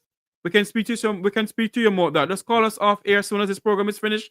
Miss Sutherland, call us and we can speak to you about this the facial care product. Call us off air as soon as the program is finished and we can speak to you some more about the facial product. The Prime Minister, he realized that he is on the bridge or the brink of losing this election. Why didn't you raise the minimum wage when they put it to 16,000? Why didn't you put it to 32,000 then? It cannot work, and the Prime Minister knows it cannot work. So he's lying to the people again about this. And it's full time the Prime Minister stopped lying to the Jamaican people. Full time. You listen keen to what Mr. Hyman said, Ralston Hyman? Listen to some more of what Mr. Hyman said. Gas station attendants will end up losing their job and it causes more poverty in the country. Listen to this. Pablo, 60% of the workforce are working on the minimum wage. That's at the end of the first quarter, March 31st. May I get the latest data? Because the people on this now, the data, they must chat out their mouth. That's 860,000 persons would find themselves in a very adverse position, could lose their jobs if we do the madness that the Prime Minister is talking about. Right? There are some 250,000 persons in the agricultural sector, 245,000 persons who are working with Mr. Chin, between 58,000 and 100,000 household helpers, over 20,000 security guards, and 2,700 to 3,000 gas station attendants. All those people would be at significant risk of losing their jobs, weakening aggregate demand, leading to more poverty and more criminality. Total garbage. And this Prime Minister, listen to what he said at his mass meeting in Spanish Town last night. Listen to him about this minimum wage. I wish I could zoom into his eyes more. He's lying to the people. Listen to him. The livable wage simply is what the average person needs to survive for rent, utilities, education, food, and emergencies. So why didn't you do it from the beginning? When you raised minimum wage to $16,000 an hour, why didn't you do it from the beginning? Why is now? Over the next few years, in our third term, we will double the minimum wage. Why in the third term? To show you how this man is disingenuous. Why wait until the third term? Why didn't you do it now? You could have done it now. Because you believe that all of us is a bunch of idiots. We have no cabeza. According to what you and Daryl Vaz said, well, Daryl Vaz said it, that we are dumb, dark, and stupid. So you think that of us too? You think that we are that stupid Prime Minister, Holness? We never go to school, only alone go to school? We're not stupid, sir. And you know it cannot work. We are lying to the people just to get their vote.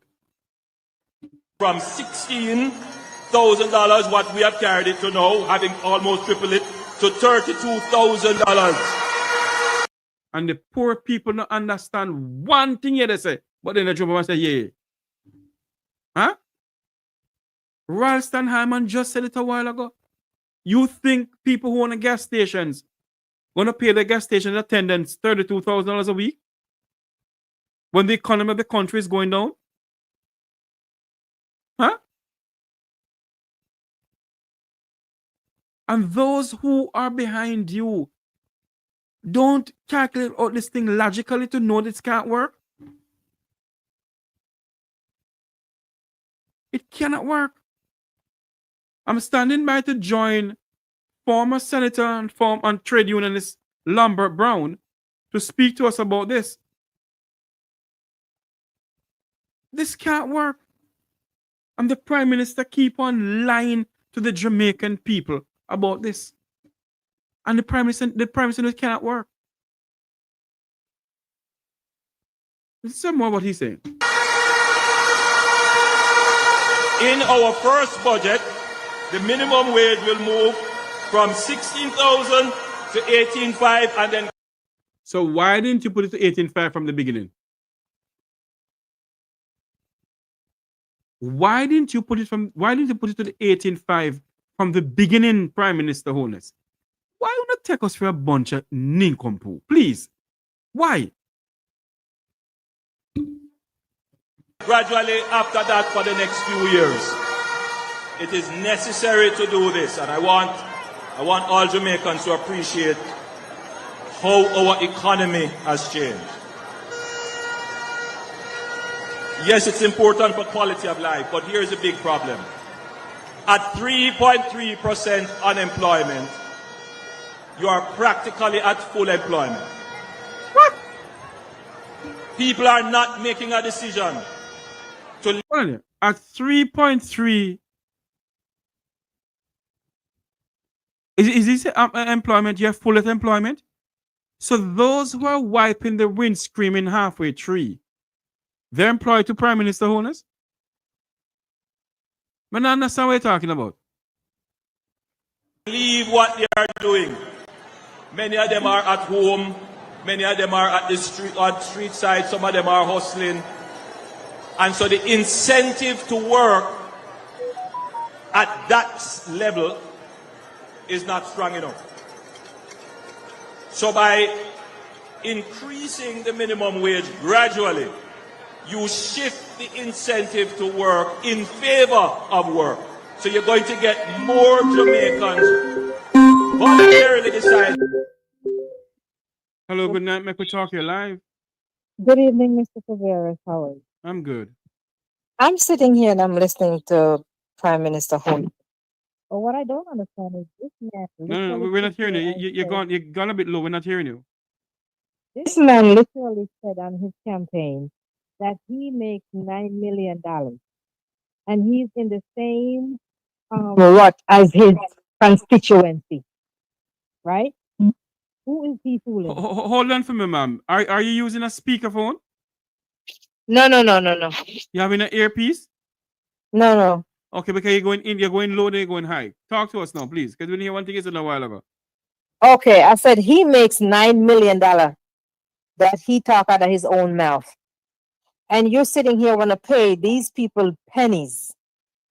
Who is he fooling? Huh? Who is he fooling? If the person who put up this, if the calculation is correct, for those gas station, for a gas station that has 5 workers at $32,000 per week, the employers will go home with $64,000 per month. I don't know. This Prime Minister, $64 million per month. You know what they need to do? They need to give him that $32,000 and let him tell him to go ahead and spend it and see how hard it is, because he don't understand nothing. Nothing. He own taxi company. Him and his wife own garbage truck company. And guess what? Your constituency, if you eat chicken back and ton can meal, you ought to be ashamed of yourself. He needs to go somewhere. It's country of ours, my dear. Oh my God. Good night, sir. Good night, my dear. Thanks much for calling in. No problem. Let me get a hold of Senator Lambert Brown to see if he's ready for us.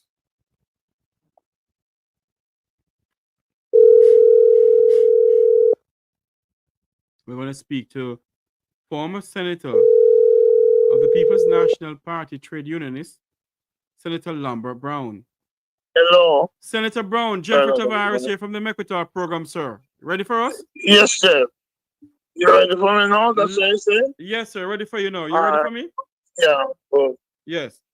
Senator Brown, speak to us about this new minimum wage thing that the Prime Minister is talking about. Your take on it, sir.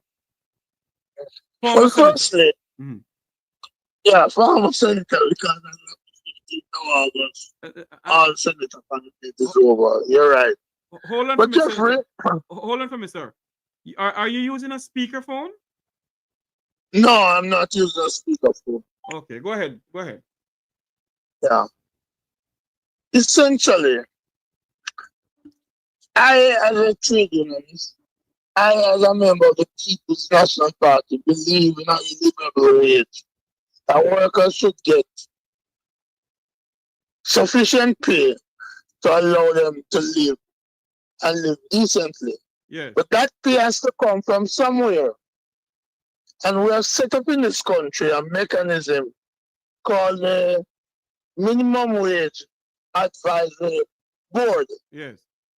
Which consists of trade unionists, private sector people, government, and they do research to see what amount is necessary to live, but also what the country and the employers can afford. Yes. For the Prime Minister last night, in an act of desperation, having seen the Don Anderson poll showing the PNP ahead and likely to be winning comfortably, he decided, contrary to what is said in their manifesto to review, they have gone out to say they will double the minimum wage with a little caveat over the next few years. Yeah. Nobody knows when those few years will be, whether it is 1 year, 2 years, 10 years, 20 years. But he said that because everybody wants more money. So if people believe they're going to get $32,000 a week, $128,000 a month, he believes that people will vote for him. But what people are saying is this: when you increase it, when you double it, the security guard company will lose the contract because they're going to become uncompetitive. Because the employers, the business people, won't be able to pay them. Security guards could lose their jobs.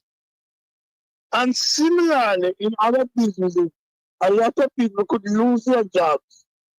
If this move is made, if you have an economy that is not growing more than 1% per year, and you are doubling the wages for 800,000 people, you are begging for inflation, you are begging for a crisis. And what I would say to the Prime Minister is go back to the minimum wage advisory board, consult with them, right? If you want to do something for the minimum wage workers, do what I proposed to them earlier this year. But former Senator Brown, let me ask you this question, sir. Yeah. Why didn't the Prime Minister raise the minimum wage to $18,000 when he was putting it to 16,000? Exactly, because he knew that the society was not at a point where they could afford 18,000. At least he thought that. So we believe we could have moved it then, but I have made a proposal in the Senate that there are people who are earning less than $20,000 per week, including all those minimum wage workers, who are required to pay an education tax. of 2.5% of their income. And I propose that the government should remove that education tax, which is a disguised form of income tax, from those workers. That is in the Prime Minister's purview. He doesn't have to wait on anything except the Parliament to approve the change. He could have made that change right away and put more money in the pocket of the lower paid workers. But no, he doesn't intend to keep the promise, you know. Just as he had promised fixed selection date, and he had promised a big power plant. Yes. And he had promised impeachment. And he promised 5 in 4. He's not going to keep that promise about minimum wage. See, the business people already come out against it. He's not going to keep it. I see where the Jamaica Chamber of Commerce is coming out against it too. And the Jamaica Manufacturers and Export Association and the small business owners. So he's not going to keep the promise. So it's all about an election gimmick, hoping to get people to come out and vote for him on Monday. It's not going to work. The people are not fools. They know if he wanted to do something, he could have done it from February in the budget. And based on all of this, Senator Brown, when you see something like this, sir, and the Prime Minister keep on lying to the nation about these things, sir, you see that something is fundamentally wrong somewhere, sir? It is not fundamentally wrong. It is a gimmick on the part of Andrew Holness. It's a scam that will not work, will not sway voters away. The cake is baked. Come Wednesday, he's going to be kicked out of office. He's trying desperately to save himself. Because when he's not in office, he's not going to be able to challenge the Integrity Commission in the way he's challenging them now. Senator Brown, I'm trying to load a video here for you to listen to what former Senator Marlon Morgan said to Cliff Hughes online today. I think it's... Yeah, but that's you mean idiot? Yeah, Idiot Amin? Idiot Amin, yes. That's Yeah. the idiot there. That idiot Amin there.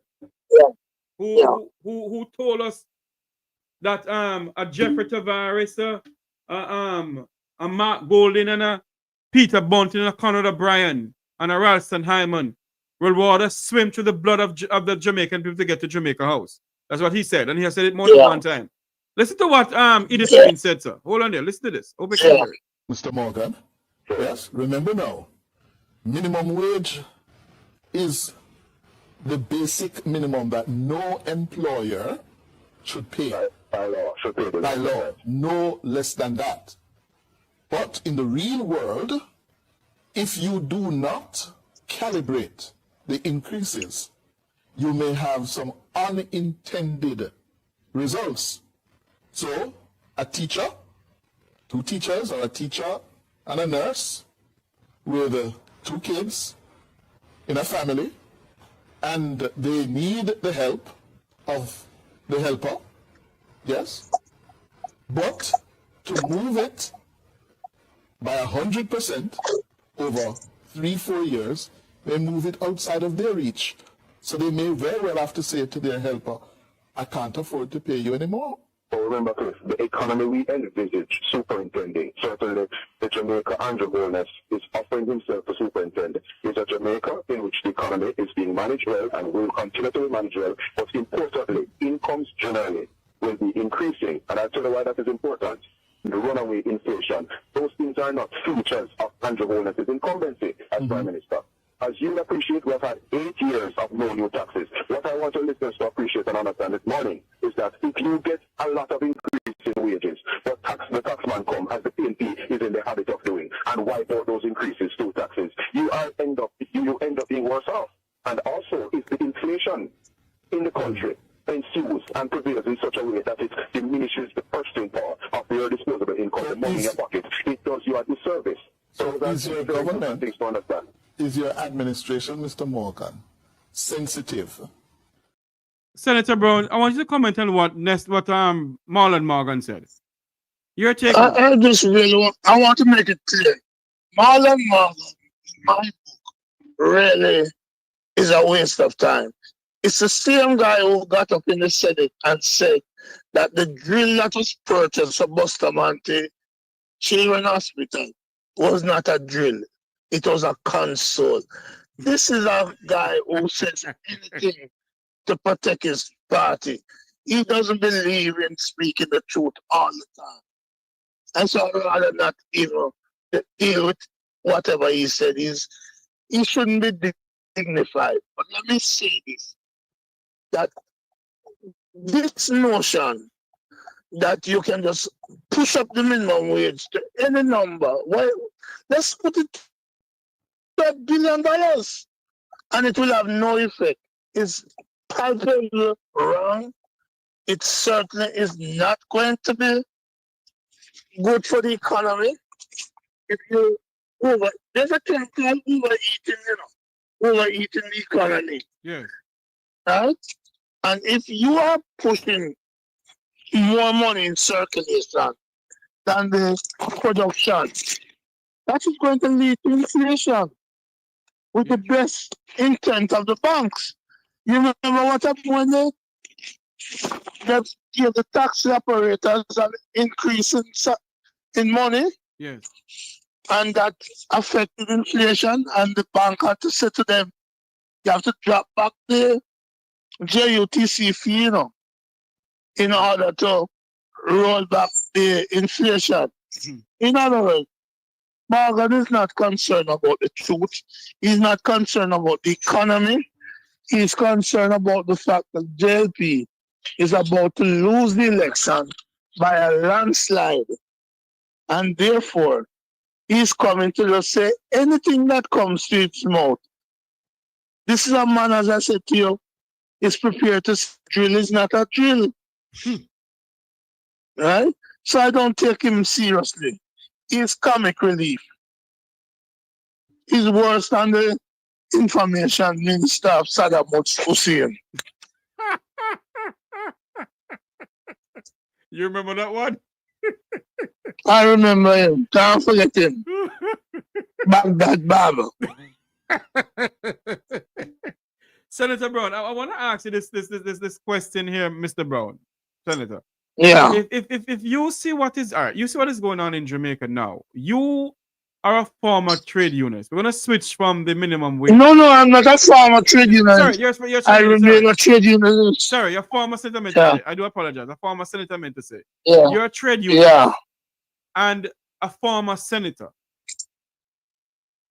What you heard about what went on in St. Thomas this morning with the former speaker of the With House? Colonel Charles? Yes. Yes. Talk to me about how does that look to you? Terrible. But there's one reason why it happened, Yes. The people out there are going to vote his daughter out. And Rose Shaw is going to win that seat for the PNP, making Mark Golden the Prime Minister of the country. Yes. So what you're seeing there is Colonel Charles responding to the fact that the people have left the JLP out there, and so he's threatening them to run them out of the land. But if you're trying, sorry, go ahead. What I hope will happen that the PNP, when we come to power on Wednesday, will go and examine the land out there and purchase the land on behalf of the people. Purchase the land from who? Whoever owns it, and if it is crown land, then it work out. Because I don't know how Purnell comes to be claiming the land. He's not from St. Thomas. Who did he buy it from? When did he buy it? All of those questions need to be answered. And also, Senator Brown, if you are going to give people notice to leave from your property, you have to give them enough notice to leave. Isn't that so? That's the law of the land. That's true. That's true. But I think he's just trying to browbeat them, hoping that they will change their mind for the election. So what we're seeing is acts of intimidation. The people will not move. Remember now, his prime minister went over to Clifton in Portmore and bulldozed people down. Bulldozed people out. The PNP stood up against him. They tried the same thing in Lloyd's Vale. Mark Golden got Aisha Buchanan to challenge him. So, Colonel Charles will not prevail out in St. Thomas. Come Thursday when the people vote them out, I am satisfied that measures will be taken to protect those people on the land. Our people deserve titles and they deserve a piece of the pie. Senator Brown, I sit here and I say to myself, Colonel Charles Sr. has reached the age to really sit down and love up his grandchildren and literally leave politics alone. It cannot be that people of some lands, because I'm hearing from good source, whether it's true or not, I can't prove it, that the lands are crown lands. They don't belong to him. Well, the land department can determine that. What I expect is that with a PNP victory, an investigation will take place and the people will get justice. That's what I expect from a PNP government that has made very clear that the hundreds of thousands of Jamaican people who have been treated as squatters, that must come to an end. And the people have a rightful part to the land. So I expect, just as we did to protect the people out in Clifton, just as we protect the people in Riders Vale, just as Michael Manley did a land reform in the 70s, that this Mark Golden-led government is going to protect the Jamaican people who have been marginalized, who have been turned squatters in their own country, to make sure the greedy does not get away with a land grab. For those who are just joining us, we're speaking to former Senator Lambert Brown. He's also a trade unionist.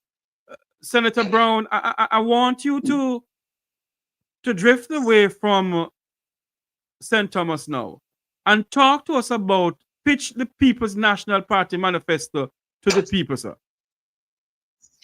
Well, let me be very, very clear. The people of Jamaica have had 8 years of promises after promises of better life, of prosperity. This government has failed to provide.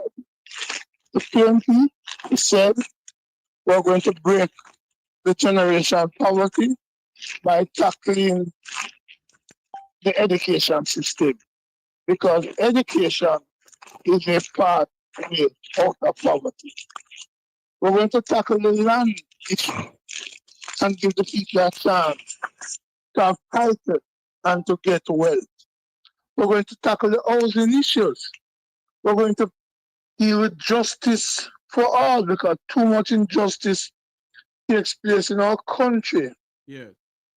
And we're going to look after small business. We're going to look after young people. We're going to fix the healthcare system where you go to the hospital and you're told, no matter how sick you are, no bed available. You have to go home or catch up on the tough board bench or lay down in the corridor. That's the game. That has been happening over the last 9 years. We're going to fix that. We're going to do so in a fiscally responsible way. We're going to ease the pressure. You see the man we buy them bus, they will charge 300 million for 1.4 billion. Go ahead, sir. I apologize. Go ahead. We're going to ease the pressure of people by providing meals for the children in school. We're going to provide subsidy for them to attend school. Yes. But more importantly, we're going to put the system in place where our people in the labor field break the contract system, where you don't have job security. We're going to fix that by changing the contract laws in the country so that people will be secure in their job. So that's a broad scope of things that this JLP government has not done in 9 years. But the PNP and the Mark Golden is going to fix. And also, Senator Brown, the Prime Minister had promised the Jamaican people fixed election day. Yeah. When the People's National Party gained state powers after September 3rd, will you be pushing for that, sir? Well, let me tell you, this is my personal view now. Yes. I am not a big fan of fixed election dates. Why is that? Right? Why? Yes. Because let's take the British. The British went from a variable election date to a fixed election date. And there were 3 elections in short order outside of the fixed election date system. The only reason why Holness called for a fixed election date is because there's an advantage to the incumbent.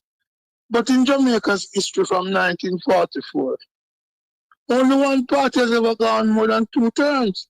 The Jamaican people fixed a term to 2 terms. Yeah. Except they gave the PNP 3 terms and 4 terms. So Holness, bad-mindedly, said he was going to fix the election date and term limit. But you know what happened? He never did it. And he said, oh, because he realized when you're in power, you have that advantage. An advantage which he squandered. But guess what? He now in the debate said, the reason why we didn't do it in 9 years is because of the Constitution. Which meant that when he started talking about fixed election date, he had no clue of the Constitution. And you know what else he doesn't have a clue about the Constitution? It says if you, Jeffrey Tavares, or any of your listeners, is born in Jamaica, that don't make you a citizen of Jamaica. Can you believe that? I have never heard such nonsense from a sitting Prime Minister of this country.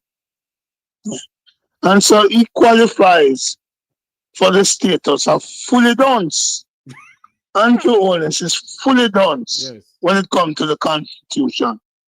He breaks the Constitution with state of emergency. He breaks the Constitution with NITS. He breaks the Constitution with letter of resignation from the Senate. And so we know this guy is fully done when it comes to the Constitution and sit to the Prime Minister. And in fact, if he had any conscience, being under investigation by the FID, should say to him, let me step back. Let me go clear my name and step back. But Senator Brown, this Prime Minister is a Prime Minister who, and I don't apologize to anybody, he's a very cocky person, and he believes that he's Mr. Bull Duppy and Duppy Conqueror. The way how you see Andrew Holness leading Jamaica with an iron fist, as if he is a part of Xi Jinping Russia or Xi Jinping China rather, or Vladimir Putin Russia. Yeah, well, I tell you this. What he did last night, that's where we started with the minimum wage. Yes. He has literally abolished the minimum wage commission, which is set up by law. So he breaks the law. The law set up the minimum wage commission to advise the minister and thing. But you know what else he did? Yes. He broke the law, he changed the law, and the ombudsman, the political ombudsman, to cut out to deal with the infighting and the war between the parties. He cut that out. So he's prepared to abolish these bodies that are there to relegate and make sure things goes good. You know which one next, if he wins, he's going to abolish? Tell me. The Integrity Commission. Yes. Yes.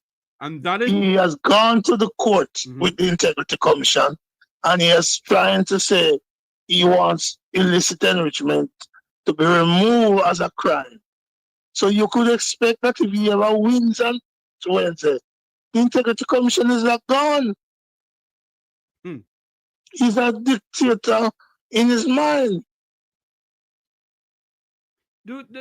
Senator Brown, when you see all of this happening, sir, you have been in the trade union business for many, many years. Not a business, trade union representing people. 50 odd years. Yes. 50 odd years. 50 something years. Have you ever seen a level wherein this country is on the brink of a dictatorial and dictatorship and also at the level of passing Haiti and going straight to Zimbabwe? Not even under Siaga. Not even under Siaga. Right? This is the worst. But you know what I do? I have faith in the people of Jamaica. They are not going to allow it to persist. Come Wednesday, people are going to go out. They're going to take the ballot, go behind the screen, and mark the X beside the head for the PNP candidate and to allow Mark Golden to be the next Prime Minister of Jamaica. I want you to listen to something. Sorry, go ahead. Go ahead. No, you go ahead. I want you to listen to something. I was going to tell you a story, but no, go ahead. 8 years ago. Go ahead. 8 years ago. Yes. Mark Golden was a senator, wasn't even an MP yet. Right. And we had gone downtown Kingston it's a Friday after a Senate sitting. We were not eating in the Garden House canteen. And I said to Mark Golden down at a restaurant called Moby Dick. Yes, I know it. I said to Mark Golden while we were eating curry goat and drinking a red stripe beer, Mark, you are a potential party leader and Prime Minister of Jamaica. And Mark said, no. I said, Mark, there are some things you will have to do. And if you do it, you will come. 8 years ago, I predict what will happen 2 days from now. Mark Golden, the Prime Minister. So it's somebody I know well, I've worked with, I see his energy, I see his caring for the Jamaican people, and I could predict 8 years ago that Mark Golden is going to be the next Prime Minister of Jamaica. We're 2 days away. Indeed. Sorry, I had to share that little story with you. Yeah, that's okay. And I want you to listen to something that Senator Crawford said last night. And it's gone viral like anything. I want you to listen to this. And he is going to jail. Hold on to me. Hold on. You see the one named Ruel Reed, what thief. You see the man who buy them bus, they were charged 300 million for 1.4 billion. He is going to jail. Hold on. You see the one named Ruel Reed, what thief from Picnic, he is going to jail. If you cannot explain 28 bank account, then it's 1 year for every bank account. You are going to jail. Senator Brown? I'm with you. Talk to me about what Damian Crawford is saying. Well, my friend is simply saying, my friend and Senate colleague and party colleague is saying that he believes there ought to be accountability. Yes. There ought to be transparency, and that he has called some names. I'm not going to call those names. I'm just simply saying, when the party comes to power, there's some work that needs to be done in terms of some inquiry. And if the DPP, whoever he or she may be, must be called into thing, let the courts decide. I think that's what it's essentially saying. So I'd certainly love to see a drill down, pun intended, on the bus. If some people can buy those buses for $1, Hold on there for me, Senator. why are we paying $12.7 million for one? Something not right. Why are we paying $31 million for a drill that should cost $3 or $4 million? Something not right. So what Damon is essentially saying, there has to be an investigation of things that appear suspicious, and if people are culpable, then let the chips fall where they may. Senator Brown, I hope that when the People's National Party gains state power, sir, that there should be a broader investigation into the $1.4 billion. I want to say a broader investigation. I hope and pray that the People's National Party will get in contact with people here in the diaspora who has information on this $1.4 billion bus saga. And when it comes to the test, that somebody must wear short pants if they should be that way. Because the law of Jamaica has to take its course. I pray and hope that the People's National Party will really go ahead, sir, and do some larger investigation into this. And do not play with the Jamaican people. I'm with you 100%. And I will tell you, I'll go further. Yes, sir. If my party doesn't do it, I'm going to be one of the critics of my party. Justice for all means that if you offend the rules, you must pay. And those bus, that 1.4, we see too often with some people. They either overprice something or they underprice it. Look what happened to the hotel down in Ocherios Rooms. I was just going to talk to you about it. I was just going to say to you, go ahead. They had a deal. They had a deal with a company in Mexico. Yes. And I used to get up every Friday in the Senate and talk about it. Eventually, the Americans got involved. The deal got scrapped. And UDC had to give back the money, and the company had to give back the property. And thankfully, that property remained in the hands of the Jamaican people now. But the question is, why did the minister get involved? Why did Minister Vaz not only the minister get involved? Not only the minister, Senator Brown, but the Prime Minister too. Well, the UDC was under his portfolio. And he would have had to sign off on it. So, all I will say is this. There's a lot to be investigated, and those who are culpable must be brought to books. And I can't forget the police cars, some of which we have not yet received. They are still sitting on the wharf, sir. Some of the cars are sitting on the wharf. What almighty God. You know what else? Today is September morning. Yes, sir. And they were saying, oh, the buses are going to roll out on September morning. Well, no bus can roll out this morning. We are there, and they're not going to roll out tomorrow. And they're not going to roll out Wednesday. So they bought them to influence the election.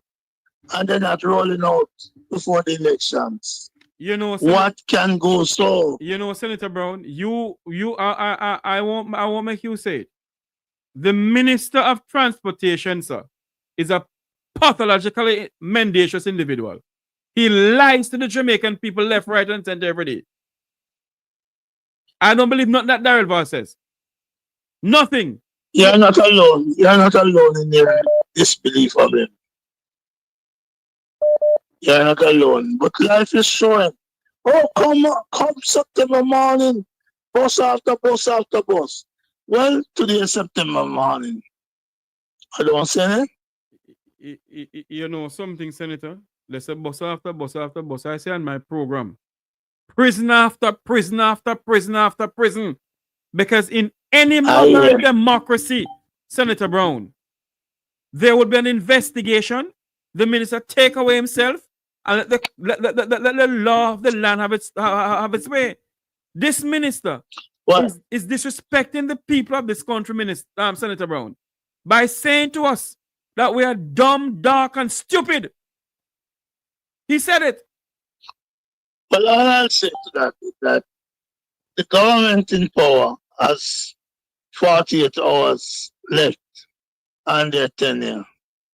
It will be for the incoming government led by Mark Golden to address these issues. Time longer than rope. Not only that time come, but time longer than rope. And now that time come, if we have to rope people with handcuffs, let's rope them with handcuffs. Indeed. Senator Brown, as I have you here, I know I won't get you back before before election. But as I have you here, sir, or maybe what I should do, can I invite you on election night to speak to us? Your take on the election coming up? When you come on election night? Yeah, you can. That's fine. That's fine. Okay, good. Thank you very much. Just call me. Thank you very much, sir. Your take on this election. Sorry, go ahead. Yeah. No, you go ahead. You go ahead. Your take on the election coming up now. The Jamaican people, Senator Brown, are fed up, sick, and tired of this corrupt dictatorial administration led by Andrew Holness. $3 trillion. Did you say incompetent as well? Yes, incompetent. Yes. This prime minister, this administration, $3 trillion unaccountable for. $1.4 billion bus saga. Money that is earmarked for the people of St. Elizabeth for burial, gone down the drain. Fertilizers that is earmarked for the farmers of this country and the farmers of St. Elizabeth. Well, still this country. Nobody with the farm, what has gone. It's sold. Huh? This, what is going on in this country? When you sit and listen to all of this, Senator Brown, don't you think that the Jamaican people, sir, deserve a government of the people, for the people, and by the people, and a transparent government, sir? A government that is led by a man with a clean heart, a clean hands and pure heart. Yes. A man of integrity. Mark Jefferson Golden is that man. I sincerely believe that come Wednesday, the people are going to go to the poll with all the pent-up energy, all the pent-up feelings for what they did in COVID, who locked down the people but was free to go to hotel and shower labor rights. The people of Jamaica is going to pay them back on Wednesday. And the payback should lead to a PNP landslide. I sincerely believe that is going to be the outcome, and I'm looking forward to it. Come Wednesday morning, I will go personally to mark my X beside the head. The name will be for Fitzjackson, my MP. Yes. But I promise you that vote will put Mark Golden as the next Prime Minister of Jamaica and kick out the set of incompetent and caring, corrupt crew. I have never in my entire life, as 50-something-year-old in this country we call Jamaica, the land of wood and water, I have never seen so much corruption, Senator Brown. They said that the 1980s was corrupt. They're bare-faced and dry-eyed. My God. So that is why the people, Senator Brown, I don't know if you see it, I see about two plane load of people coming to Jamaica to vote, and they are all comrades. Well, there's a lot of people coming in on both sides. Yes. But I believe the energy out here We appreciate all the support we can get from abroad, but the energy out here on the ground is real, it's electric, it's motivated, it's momentum. People are ecstatic once a date for the elections announced. You see how the ecstasy in the people just rise because they know decision day is coming, liberation day is coming, and that liberation day will be Wednesday, the 3rd of September. So we feel the energy. And it reminds me, I tell you, it reminds me of 2011. I was out there with Portia. Yes. And I remember we were out in St. Mary one at a meeting. And all of a sudden the people start shouting, Portia, Portia, Portia. The next night, the next meeting was in Hanover. The same thing happened. And certainly from the St. Mary meeting, I turned to her and said, Ian, you're going to win this. Mark Golden's going to win this one. Senator Brown, Mark is going to win. I want you to talk to the Jamaican people because some people have been calling my phone, asking me here that when they go to the polling station, because I keep on saying to them, make sure that your X is in the box. Don't take it outside of the box, because if you take it outside, they're going to be spoiled.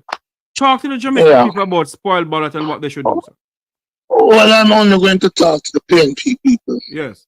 Let the jail people and spoil the votes. I want the people, you have the name of your candidate. So be it John Gordon Webley, be it Stacey Knight, be it Patricia Duncan, be it Janice Allen, whatever the name of your candidate will be there. And then you will see a head. And in that line, just to the right of the head, in that line, you just mark your X. 1X.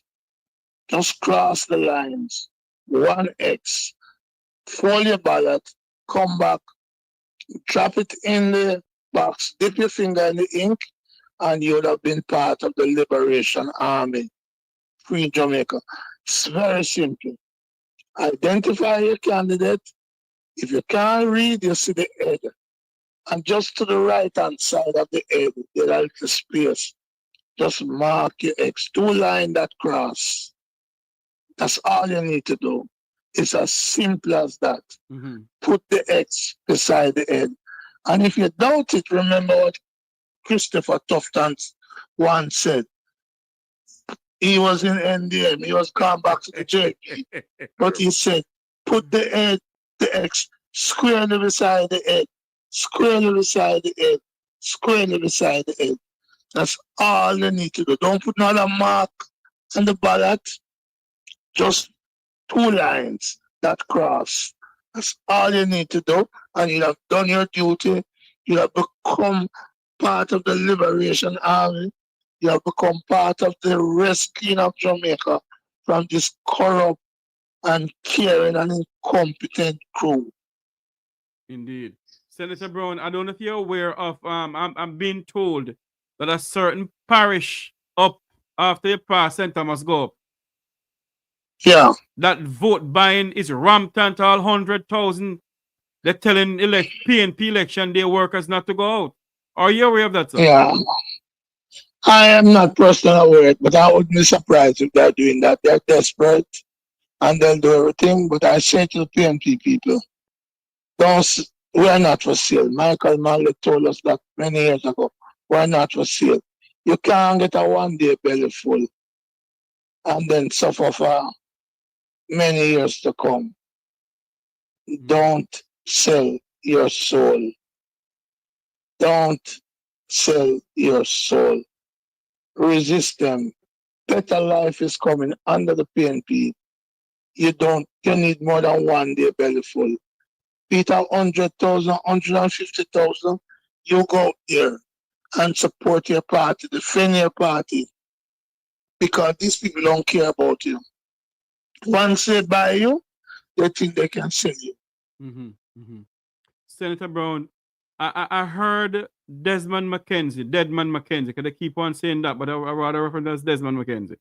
Desmond McKenzie has been saying more than one occasion that they will not surrender Jamaica to the People's National Party. I never know the Labour Party on Jamaica, Senator Brown. Much as Desmond McKenzie. But we hear him, we don't take him serious. We think it's part of the desperation and he's hoping to galvanize his supporters. But it hasn't worked.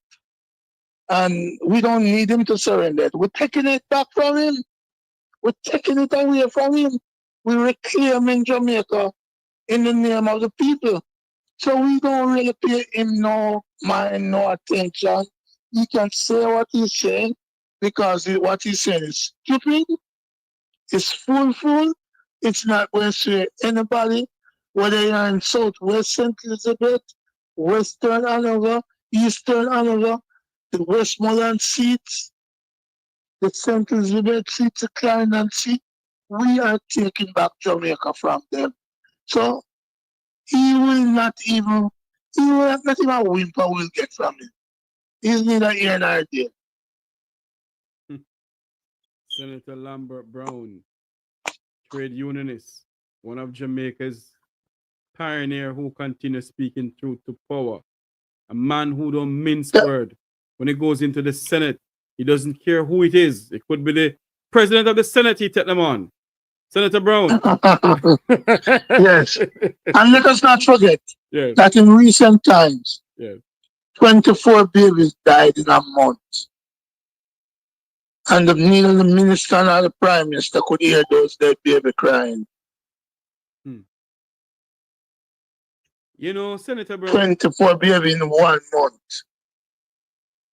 You know, Senator Brown, I sit here and I could remember hearing Andrew Holness ripping through Dr. Fenton Ferguson and Portia Simpson Miller. Exactly. Exactly. And now, 24 babies died on his watch. You hear nothing from the Speaker of the House, who's a female. You hear nothing from Babsy Grange, who's a gender minister.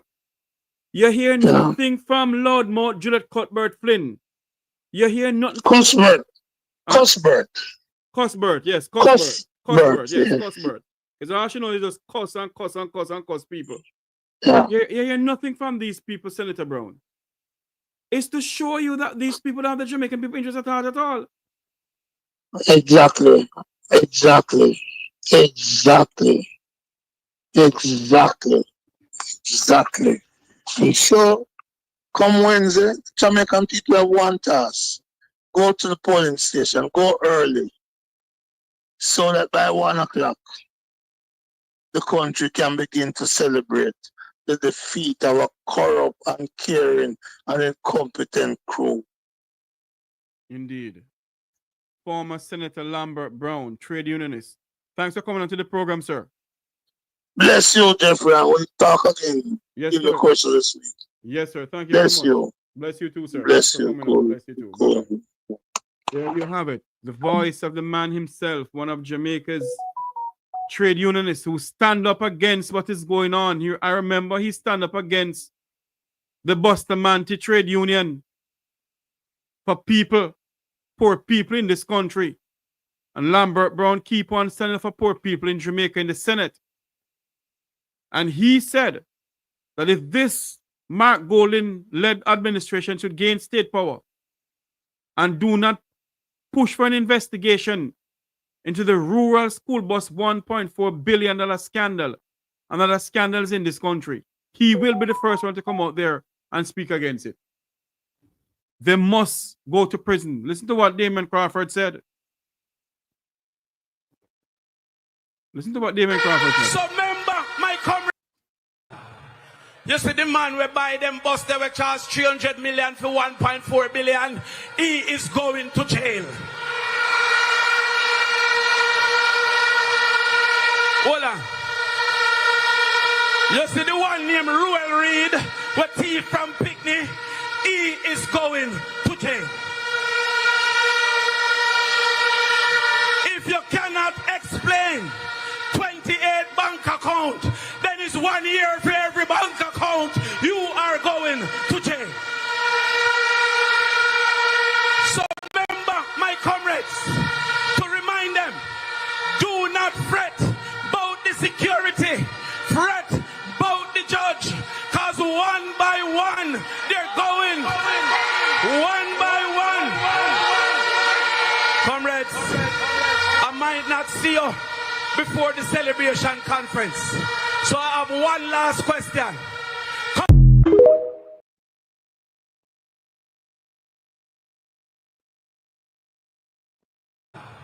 You see the man who buy them bus, they were charged 300 million for 1.4 billion. He is going to jail. And I have been saying it on this program.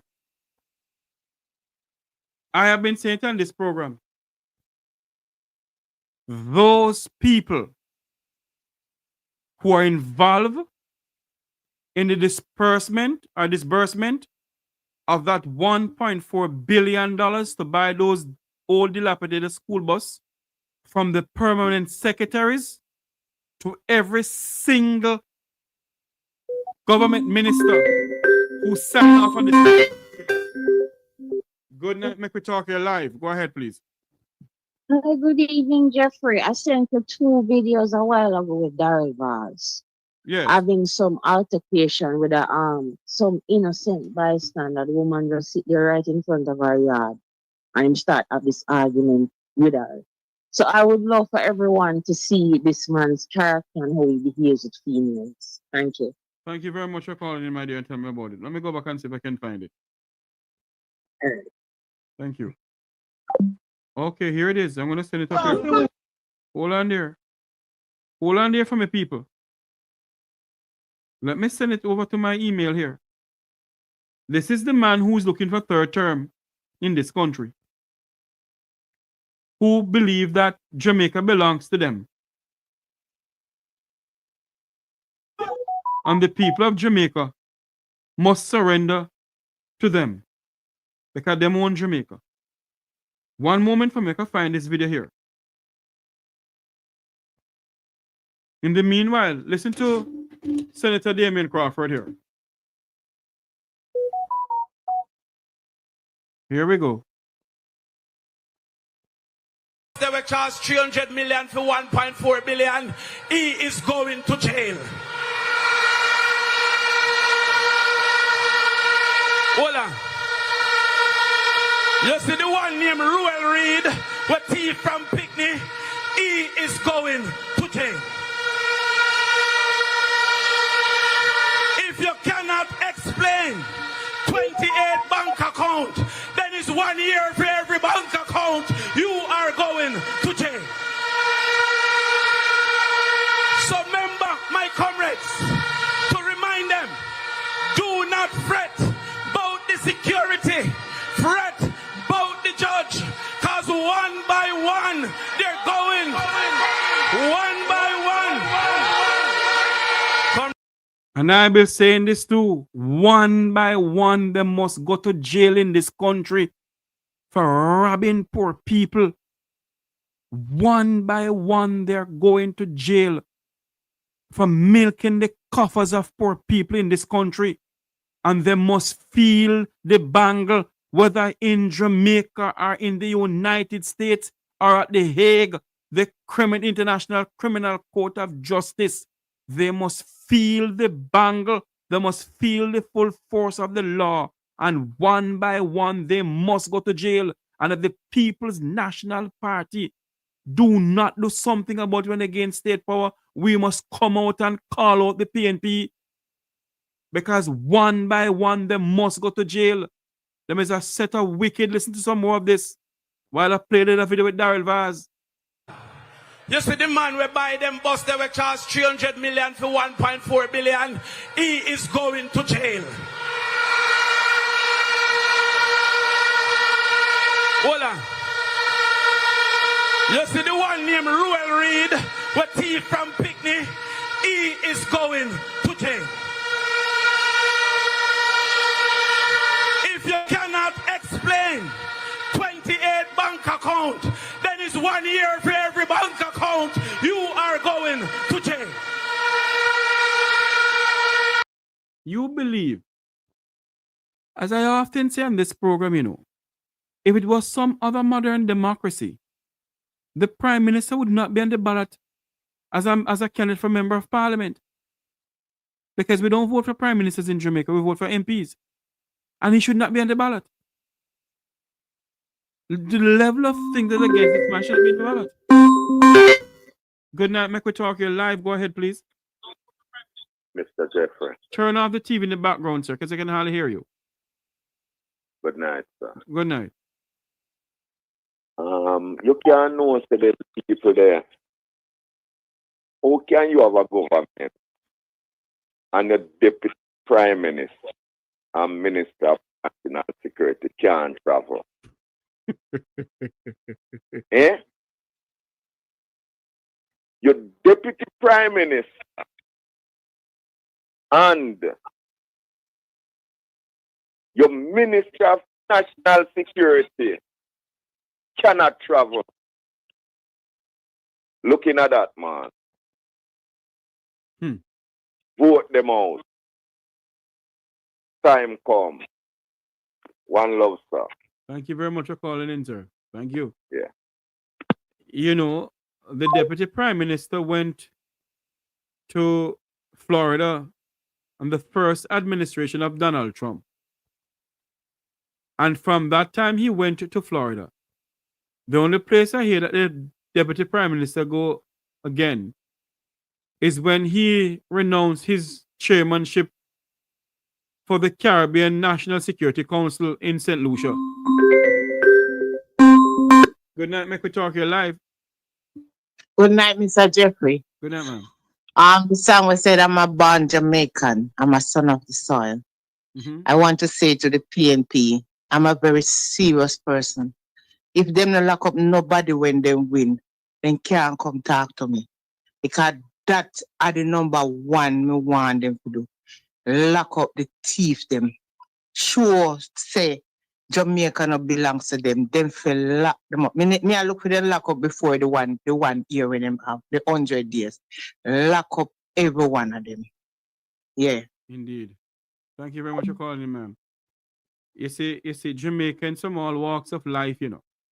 It's calling on Mark Jefferson Golden to talk your talk and walk the walk, sir. The people of the country are fed up of what is going on in this country, sir.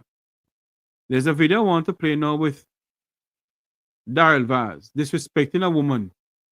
Look on them motherfuckers. Hold on there. What they going on? Let me take off Daryl here. Let me take off Damien. Hold on there. Watch this. Look on them motherfuckers witch. Don't see witch. Look on them motherfuckers they don't see witch. Look on them motherfuckers witch. Don't see witch. Look on them motherfuckers they don't see witch. This is the person. This is the despicable human being of a minister. Huh? This is the despicable human being of as a minister. Want a third term in this country? This despicable human being who is calling the lady a witch because he must talk to him about the road. Huh? Listen to me. The Jamaican people, the people of Portland, of Eastern or Western Portland, whatever way he's from, to send he and his wife and Andrew Holness a clear message. Good night, Mek Wi Talk. You're live. Jeffrey! Yes. Clean sheet report now. You're going to talk from now until tomorrow. You see you? You. Clean sweep. Hello. Let me talk to you now. Yeah. Talk to me. Turn off the TV in the background. Turn off the TV in the background, please. Turn off the TV in the background. Turn it off. Turn off. You're telling me that $1.4 billion of taxpayers' money gone like a salmon mouth. Gone, no, spend on bus, fix up bus, everything. You listen to me and stop your nonsense. Because you're somebody who me can't talk to. So stop it. Yeah. Stop your nonsense and listen to me now. Yeah. There's absolute no way those 100 and something buses cost 1.4 billion. No way. And I told you before, go to Google and make your daughter or your son show you how to use Google. And type in the prices for those old dilapidated buses and you see the prices. All you think about is in the party shower, man. Think about the country once for all the shower, man. And the people of the country. But I saw the PNP them thing for them party, so we have a thing for a party. I am not talking about PNP. I am talking about us as Jamaicans.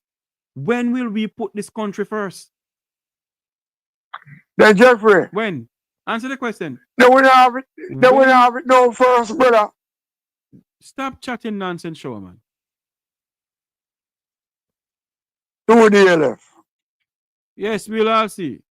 All right, my friend. Thanks for calling. 2 days left, Jeffrey. All right, man. Thanks for calling in. All right, my boss. Cool. This despicable human being who call himself a minister and a member of a candidate to be member of parliament. This despicable human being, Darrell Vaz, and Everald Warmington don't fit to be in the parliament of Jamaica representing anybody. And if there's some other modern democracy, prison don't miss them. I'm gonna stop saying it. If it was some other modern democracy, prison do not miss them. And before you're calling a woman a witch, come clean about the school bus scandal. Talk to us about the school bus. Where is the money? You, Darrell Vaz, where's the people and money? Listen to this despicable human being calling a woman a witch. Listen to him.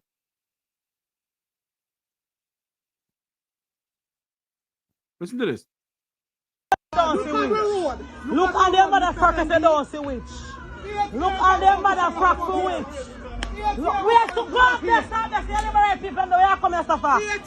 Go witch, you know what you know what's wrong with you? You can't get your woman frock for witch. You're bright, go witch. Me not tell nothing for you. Good night, Mek Wi Talk, you're live. Yes, Mr. Jeffers. Listen, I'm just listening to your talk show there. That guy who just came on there, this guy needs to go and hide his head because you can see he's very much illiterate. As much as you talk very nice to him, he's illiterate. It's guys like that who makes people in Jamaica suffering. You know what I mean? He's very much illiterate. And like you said, he needs to go research. Okay? Those bus, even basically one bus, one used bus, not even 27,000. Because when I'm in Canada here. I'm in Canada. This guy is very much illiterate. And you know what? The Jamaican Labour Party, from the days of Edward Siaga, is fooling Jamaicans. Guys like him, you know what I mean? They basically pay them under the table so they can talk bullshit to them. You know what I mean? Even when they're talking about they're going to raise minimum wage to 32,000, they had a finance minister. They had a labor minister.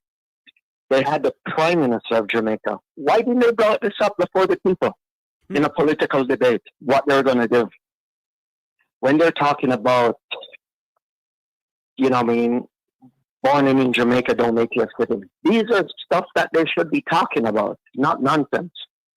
You know, tell this guy to go back to school. Okay? Tell him to go back to school because he's very much illiterate. And the Laborites are fooling him. Tell him to go back to school. All right. You have a good night, okay? Okay, man. Cool.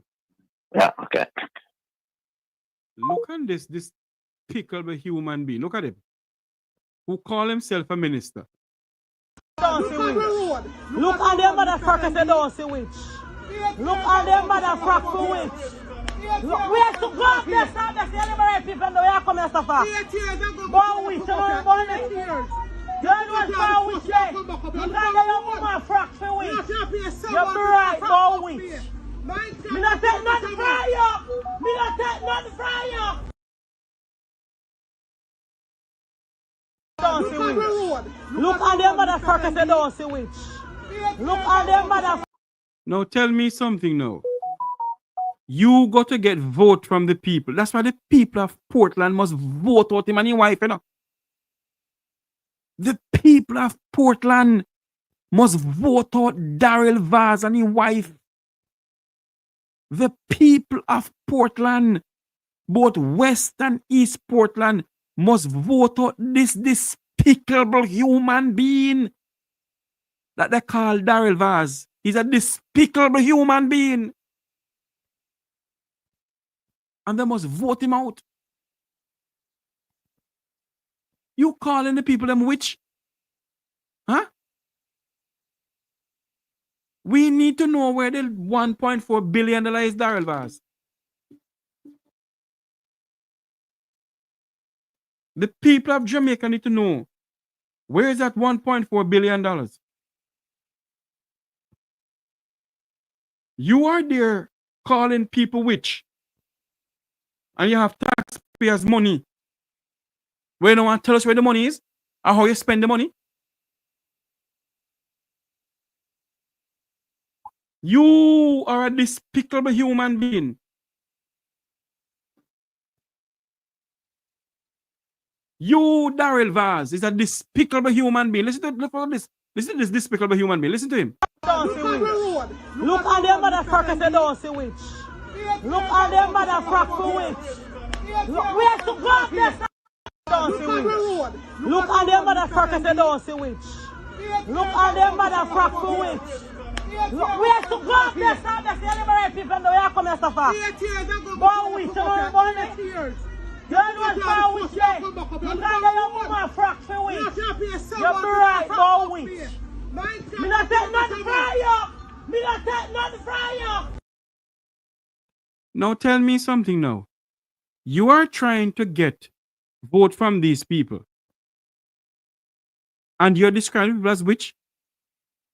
The people of East Portland and West Portland must not give back Daryl Vaz nor his wife any ability to go into the parliament to call us dumb, dark, fool, and stupid, and to call us witches, or call women and witches. The transport sector must not give back Daryl Vaz nor Andrew Holness the ability to ever go into the Parliament of Jamaica again. What Daryl Vaz need to do is come and tell the Jamaican people where is the $1.4 billion school bus, where the money disappeared to, because we are no idiot. You're going around calling people witch. You're a despicable human being as a minister. You don't fit to be in the Parliament of Jamaica. You're despicable. You're a despicable human being. Look on the road, the people are talking about the road. Look on the road. Good night, Mek Wi Talk, you're live. Hey, good night, Jeffrey. Good night, my brother. Yeah, man, I'm calling from Florida, man. Yes, man. Yeah, I'm calling to tell you. I don't know if you hear the amount of people where they find with born foreigner in a Labour Party. You know that them say Daryl Vaz come from Puerto Rico. He's not from Puerto Rico, sir. Stop listening to fake news. Daryl Vaz's mother is an American citizen, come from somewhere in Florida, I think, or wherever. And he got his citizenship because of his mother. He has renounced his citizenship, sir. He's a Jamaican citizen. He was born in Jamaica, sir. Do you know that Samuda was born in London? Yes, we're aware of that, sir. That's stale news. Fake. That's stale news. And it's a Kamala Johnson Smith. He have a Canadian dual citizen too. Just like Babsy Grange and others. Yes, and them say is that Tufton our English citizen too. Not that I know of, sir. That cannot be proved. I'm not aware of that. We carry out investigation for him, man. But I'm saying to you, sir, I'm not aware of it, sir. Okay. No, because I talked what have you? No, I'm not aware of Right? it, sir. So the Prime Minister said that you're born in Jamaica, you have your certain birth paper, you Jamaican, so go on. We know what you did. The Prime Minister chatting in chat pure damn nonsense, sir. Yeah, because he must have him lose election. He's going to see him like 1989 election. Labour have all 60 seats. And they turn around and lose election, PNP win 45 to 15. 6 years. Labour in a power. And then have no opposition leader. And they must have the country. Where said 6 years in a power, then no opposition leader? 6 years. In 1983, they call an election. I worked in an election from 1972 I remember it, sir. to 1992 before we migrated from Jamaica. Yeah? I worked in Jamaica for 22 years before I migrated. Yes, sir. And I work in the security forces. So I know what I'm saying to you. In 1983. Hold on for me, sir. Chaga. You're a former member of the JDF or the JCF? JCF. Thanks for your service to our people and the country, sir. Yeah. Right? I can't get all about history now. Where I work in an election, the patrol in Kingston and see a lot of things. It's not a book me reading, I tell you what I see. Yes. From 72 election, we work 76, 1980, 83, right? 89 and 92. I'm left. All right, sir. You understand? Yeah, man. Thanks for calling in. So we know all what go on. Yes. You see? And with 6 years. Like I never run in a 83. Yes, sir. Yes, sir. And the Labour Party win all 60 seats. And then come back 1989 and lose. All right. PNP win 45 to 15 working election. So we know. All right, sir. Thanks for calling in. Thank you very much for the information. All right, yes, take care of yourself. Yeah, man. Bye-bye. Thanks much. Yeah. As we end the program, let me give a message to... Hold on there for me. Let me hang up the person here. Let me give a message to those who are watching us beyond the shores of this country and those within Jamaica, especially the people of Portland. The people of East and West Portland, listen to us here in the Jamaican diaspora. You see this man here, this despicable human being who they call a member of parliament, when named Daryl Vaz. Hold on there.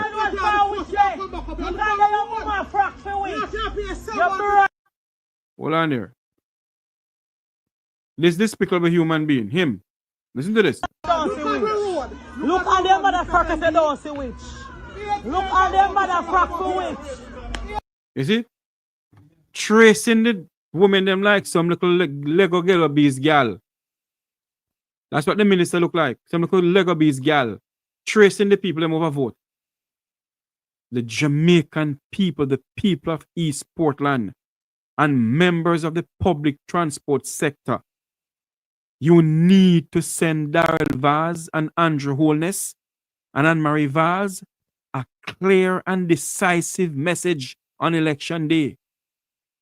Every single transport operator from Negril Point to Moran Point, they must send Daryl Vaz and Andrew Holness a clear message. Every single resident of East and West Portland, send Anne-Marie Vaz and Daryl Vaz packing. Good night, Mek Wi Talk here live. Mr. Jeffrey. Yes, ma'am. And they were turn off with Mr. Daryl Vaz Them should have run with Darrell Vaz if them is a respectable man. The woman, them should have run him away. Yeah. I face the out of that. But those men who say yes, Darrell Vaz, don't have no balls, you know. And don't be surprised if they get paid off it up there. Don't be surprised if they get $100,000 from him. Because that's all they just go around and buy votes. The people of the public transport sector in Jamaica, I'm going to say it again. Members of the public transport sector in Jamaica, every single member of the public transport sector in Jamaica, let me speak to you tonight. Every single bus and taxi operators of the public transport sector in Jamaica, you need to send Darrell Vaz and Andrew Holness a clear message on election day. Do not allow these people to come back in to the Parliament of Jamaica. Darrell Vaz has no respect for the people of this country. He has no respect for female. Darrell Vaz is a despicable human being. And he should not sit in the Parliament of this country. Listen to what he told this lady. Calling this lady witch. Because this lady, so they don't have no road. And listen to what the minister called the lady. Don't see witch. Look at them motherfuckers, they don't see witch. Look at them motherfucker witch. Look, we have to go up there, start there, see liberate people, and we have to come here, suffer. Born witch, you know, born it. You know what's born witch, eh? Look at them woman frack for witch. You're right, born witch. Me not take nothing from you. Me not take nothing from you. That is what the Jamaican people must do. Run them. Darrell Vaz and his wife must not sit in the Parliament of Jamaica, neither as government or as opposition. Darrell Vaz is a despicable human being. And the people of this country must send a clear message to both him and Andrew Holness. The members of the public transport sector in this country from Negril Point to Moran Point must send Darrell Vaz and Andrew Holness a clear message on election day. And the people of East and West Portland must not allow this despicable human being, him and his wife, to ever sit in the Parliament of this country. And what Darrell Vaz need to do is to come clean with poor people money. Come clean with taxpayers' money. What have you done with that $1.4 billion? What have you done with that $1.4 billion of taxpayers' money? You're calling the woman witch? Damn bright and out of order. You're despicable. You're a despicable human being. You're not fit to sit in the Parliament. Or some of them are in democracy prison don't miss you know. But because you can't treat the Jamaican people anyhow, when you get away with things in this country, the Jamaican people must send this corrupt regime led by Andrew Holness and Darrell Vaz a clear message. Good night, Miss P. How you doing? Not bad. Them alone, me not calling me that class. Listen to me, man. Go ahead and talk. Yeah, when me go say something about with Darrell Vaz have 2 age paper. In about 1958 and in about 1963. So something don't add up with him. He put out it in the where call it the Google something there where them put out. Real when I talk about no fake news. So in about 15 of December 1963 and then in 1958. And for one and the one in about 1963. So something wrong about him. So people have to go deep dive to find out if I really am born or I'm in that trouble. That's why I'm changing him whatever. Remember say, during that time the things never tight and civilized like now. Where you could have like how Anne Marie, right. like how Michelle Charles run away from Florida. Because she in trouble. Right. Run away from Florida. That's I'm telling you something, you know, yeah. Jamaicans are some set of criminals as members of parliament, you know. Right. So something wrong about Darrell Valley paper. We now go stick out with Ed, same ban, yeah, now in ban over something. But something not right. In ban 1963 and in ban 1958. So we don't know. And he out in the internet. Google, yeah, Google and whatever you look up and find. Because it got once you become a public personnel, it got tell you say you serve and you this and your country and the country of this and that. It in there. We and loan some look up it and it in there. Yes. And you know we and loan some no carry foolishness. So get in touch with him and make him tell you. I don't think I will win, you know, because I can go on Google and find it. You're right. In born 15 of December 1958. And then for one another one in born 63. So we don't know which one. Right. Yeah. What you see going on in the is it the video Dalvas calling the woman a witch? Yeah, but I should have mean also. And you like yeah, well, witch there. If witch would have been wife. We have jump up a man. Like when goat call ram. What kind of man? Right. I should have mean tell so. They have to tell us all these people are this we can't find adjective to describe them. Oh, you want me to vote for you? Why should I vote for you? Then I'm no respect. You all look vote for me and me a quarrel about road. Never right. All you should have come in and say, yes, mom, me understand. Me should have really fix it. But if me get a chance the next time, me I go fix it. You're gonna tell you man them a disrespectful word. Then you really go in a politician go vote for that man. Eh? No politician can ramp with me. No politician ramp with me. Because one thing with me, Jeffrey, me vote for policy, not for a person. Me say, well, me like a, yeah, me like your personality. But me not like if you say, when you do bad things, me not gonna tell you. If my work, me tell them not like me for the truth, and me just don't care. At the end of the day, when the investigation done, me must be the winner.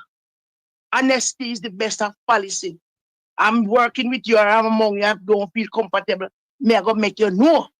Say I'm not comfortable with that or this or whatever. So when Jamaican people are called a politician, God and boss, and me not join that with you. Me give you a job. Cause look now, Jamaican people. If to become a member of parliament was so easy, you wouldn't find people run up and down. You say, one night, Jeffrey, me in my bed, fast asleep. Me one choke, and I bust some, a jake shot them. So me say, when if an accident or what? When me take a stock in a night, them a patch road. What?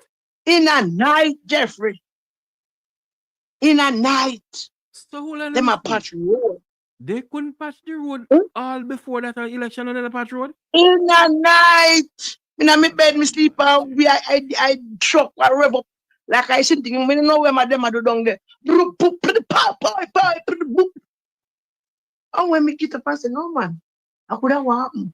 I may trip out and look, I may live well, When me take a stock, I road the people in my patch in the night.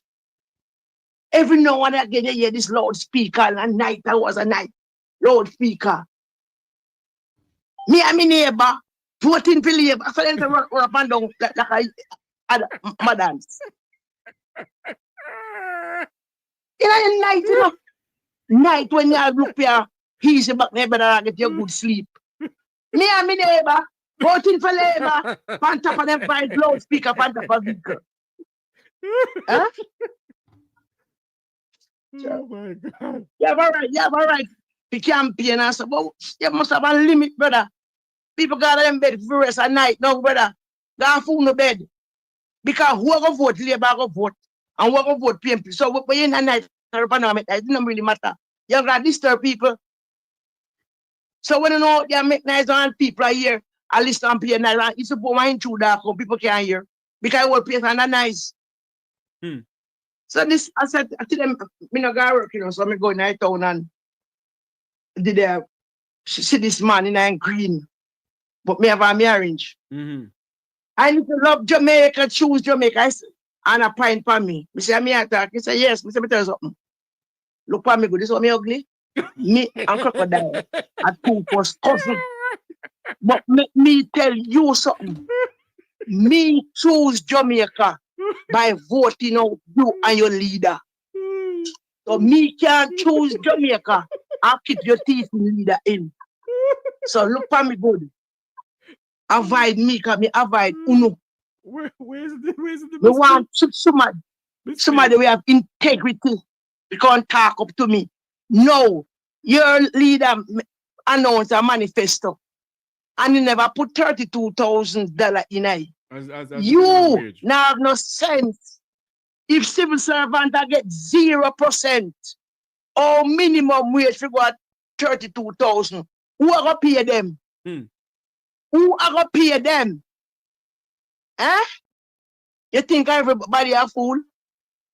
And the businessman say, Miss, what a lick. They who are gonna pay you 32,000 per week to look for one baby in their house and look out. When them not get no raise up here. When light bill a climb up. Me and my son alone live. My son in get little they call it holiday work. Me gonna work. The only thing we left in love and fridge sometime. And then a man time I plug with the fridge when it well frost and plug it in back. I mean, I pay 15,000 off the light bill. From school, I don't use an iron because I don't wear the shirt. They might wear the ganzi. So when I wash them, I just hang them on the hanger. Same way, so. And a jeans me wear. So you don't have to press. So me know a long time I use for school. I use iron. Hold on, Miss P. I may pay $15,000. Miss P, hold on. Where you say tell the man so if you quite go to see where? My favorite crocodile. Me a crocodile I two first cousin. So you mean ugly. So when you see me just walk for me, because you put on your green and come out there and tell people about if you can vote for Labour. Look on the road. Look on the road. Go down to the hospital. Go look. What rain a fall in the hospital. That if you go vote for sir. Hold on, Miss P. He might tell me about bus. Me says, look here. Me have people when I them 30s and a taxi and bus carrying go to school till then turn big people upon them one. So taxi and bus will forever carry who me have to go. But not them the old bus. Miss P. Yeah? Miss P. Yeah. Hold on there. I make you sit there good.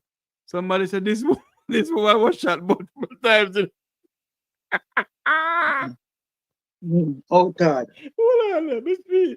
Somebody right in the chat room said this woman was shot multiple times in her sleep. PNP Of course. Only per time. And then after them I do that down. And then I like to turn the truck wrong so and the GX still the on the truck. So I'm gonna turn them and turn it. Yeah, you boy. And then you this ever revving. So me get up and me have people say I put on what down there. People are not fixed road in the night. Eh? Never see nothing. Jamaica ever people. It's despicable. Oh God, no. The person there. This woman was shot multiple times. You know? Man, we say I couldn't go back to sleep. A weird dung in the 3 o'clock in the morning. Maybe this turn on the TV and I search it for watch. Before me come into the say shot bus loud in the brother. Yo. We shot Miss P. A big old truck we have on the Jake, so them a turn here or something or with them and the man have on the Jake's panny. A blood. Oh God. No man, it'll make my night tonight. Oh God. Run up and down a fixed road no night. And like not take people and feel. that bars can call a woman witch. Should have me. But then me not ramp with politician. Yes. Me can tell you, there was a man, may his soul rest in peace. when was a young lady and live at Central St. Mary, borderline and Northeast St. Catherine. In near Fitzroy Nicholson. He was the former mayor of St. Mary. And Miss Van those days for the 90s, Mr. Nicholson teach we one something. Mr. Nicholson said, when election done, him not the PNP, him not the Labour. Him the people. I can't tell you, and the Orange Clark and Morris guy and if he give you a piece of work, whether upon road for build wall or whatever, when Nicholson a company project, you company site, you now know. And any of Mr. Nicholson come there and see pure PMP on that job, it has stopped immediately. Because him say everybody pay tax. Who not pay it that like salary reduction. Once you buy something at the shop, you pay tax. Indeed, true. And every 4 years that man win buy a bigger margin. Because every labor right a vote for him. That me I tell you. And Mr. Nicholson said, do not call me no boss. Me not your boss, you're not working with me. You give me a job, and whatever I can do, the thing what I must do is to give you the infrastructure. When it comes to the welfare, whatever I can do, I'll do. I am not your boss. You are my boss. Because without me your vote, I couldn't be where I am at. And I live with that. And him rank, you know. Nicholson rank like chink. Him run like foolishness. That is Nicholson. May his soul rest in everlasting peace. And may light perpetual shine upon it. So from that, if you go beg Nicholson want money for do something, you must give you money, you know. But if you go clean something, now you clean one drain, but you can't get Nicholson money, the government money is just so. You can't get it so. You have to do something to get it. Either you clean a piece of road up so, or you go clean one drain, or something have to be done. Where to benefit the community. Somebody in the chat room said, Mr. Jeffrey, tell Miss P to tell us again with she and the policeman and the knife. Oh, wait, what happened? What are they talking about? Yeah, man, don't keep that. Talk to me, Miss P. What are they talking about? Come over here, one day. No, a policeman, man. I know case with me a police, you know. Me had one big top police when they pan radio, you know. Pass, you know, many fight one time, you know. And Adams save him, you know. Every going go finger, me kick him down, you know. And with me big belly 1998. Yeah. And Adams, yes. Right up on the High Plaza in front of ILO. Every going go finger can lick one him. Every going go finger me kick him down with a big old 7-month belly. Adams coffee bust to shut up in the air and come down upon him and say, it seems like it's a man you're born from. When you feel a fight a big woman with a big belly, the man take me right banana and dash sidewalk and I don't water. Me nice gross me tell banana time me I sell up on it down. Yes. Yeah. But you wanna brownstone now we take me and dash away in a skip. Me never hear what them attack. Me I sell a brownstone market man. $700,000 what a good the policeman dash in a skip. For me. And nothing then go through, man. No, man. They say you must tell one about the police and the knife. Which knife that? A knife or a night? I must say the night. K-N-I-F-E there, the man. You know about that, the knife? I mean, if I want it, me uniform. About me uniform, I got work well decked out in my uniform with me ID. Me ID upon display. This, me never have case, I know. This policeman stop me. Stop the vehicle. Stop a taxi. I have a problem. I doing check, doing thing. I have my uniform, I have my ID upon display. I have my knife in my side.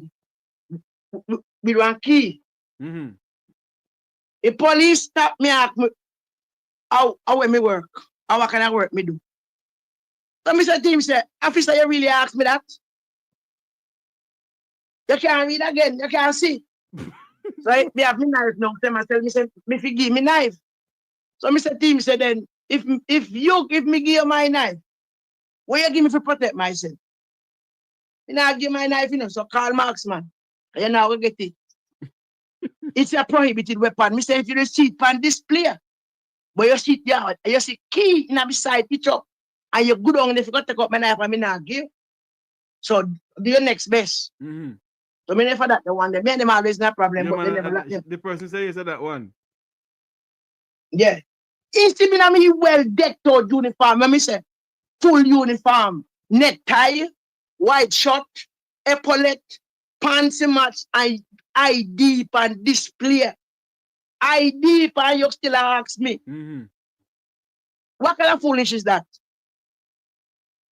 And one in a time again, one in the one tap me and see if anything to declare.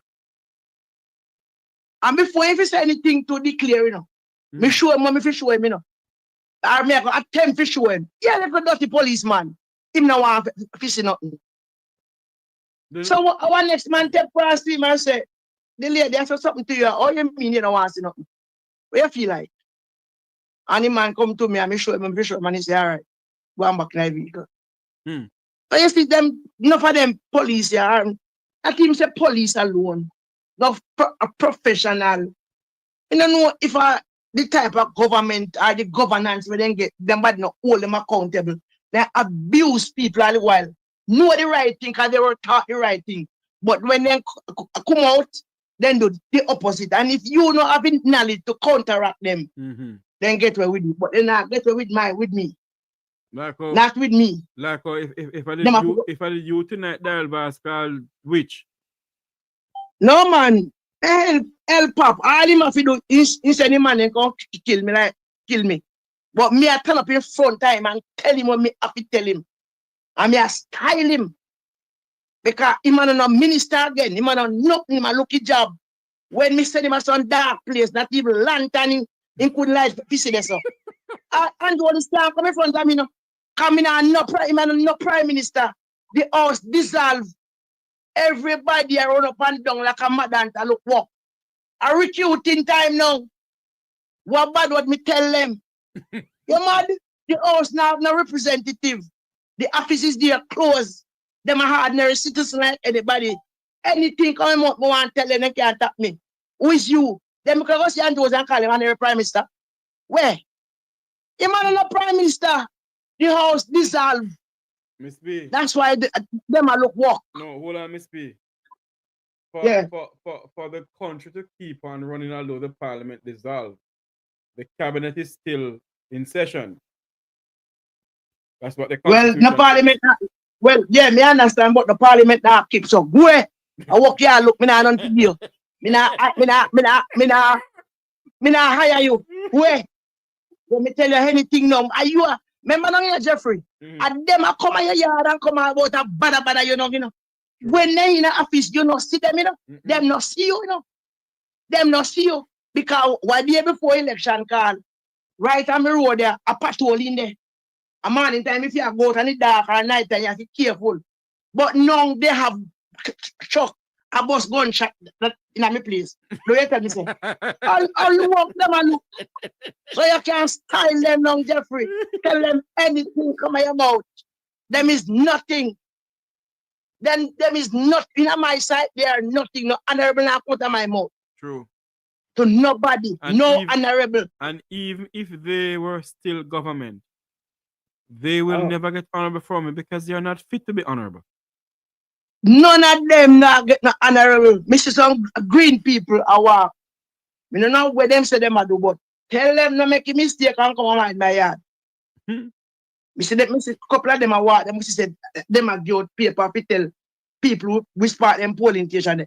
Me don't want to buy tell me my polling station there. Me have Wi-Fi, me have my phone. Me don't want to found. Where? Come here, you see. I want me dash by them, then try not do it. All right, Mr. Jeffrey. Yes. Jamaican people who wake up and have sense. This are not the back lamp ages. You must hold government representative accountable. Don't make them feel like they're more than you.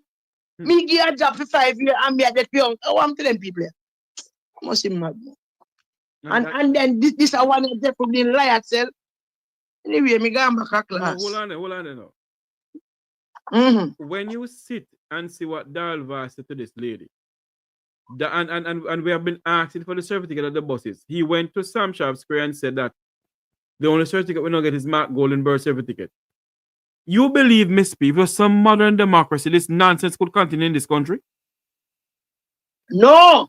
So that is why I tell us I have no respect for them because Jeffrey, I'm gonna dead I have to come a funeral.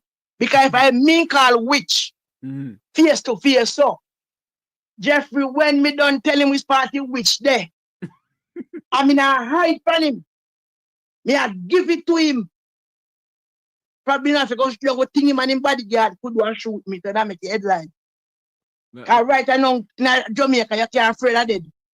Because they're a part of this system. Yeah. Because people not bother life again. Like how they people not bother life. Like how I couldn't pay the video. The man of St. Thomas tell Pernell Charles some pinks and Pablos. Galang where they come from, you worry it. What do you mean? In style Pernell Charles since the last night this month. Yes, man. You have to style them. Make them know what time it is. Me see all the one we are running here, so the other day pass a Brownstown. That Brownstown him pass. And he not even wave his hand. So it blames some people and say, watch ya. He might look vote and look there. He just drive past the one car. Who that? Watch ya. Who not that? Crystal Lee. Oh. Me saying afraid to answer your phone every time you answer your phone people are beg. Then if she was doing her work, she would get people that beg her. Never true. Yeah, it's alleged. We don't know. So hold on. That means if every girl have a random man as man. Every man has man. Where you say, man? When you look up a grab have a decent we call it office. Never blood, never empty.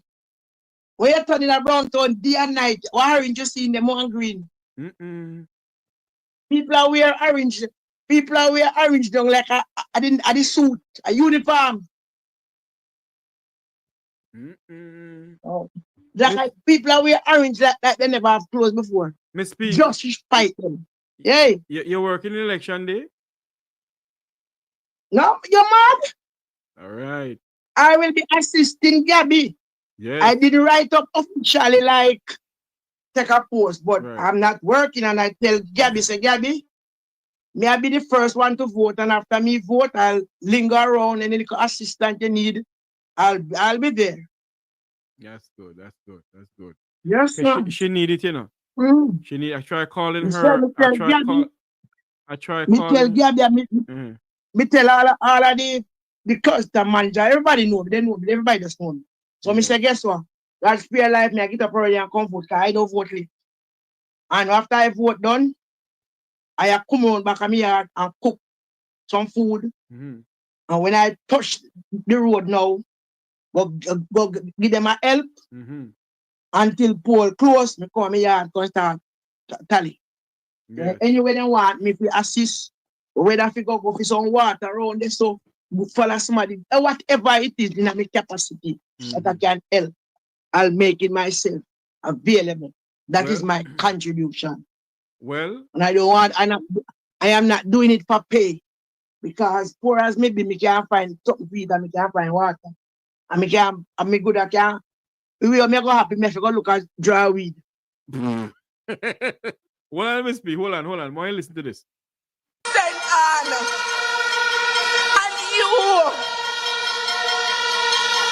You can trust that when you send me to Parliament, you're not have a bench warmer or a table knocker, but you have a champion who is ready to serve you. And so I do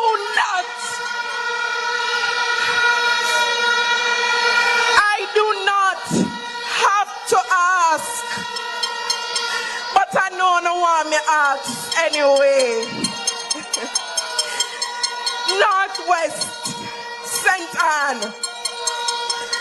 Are you ready?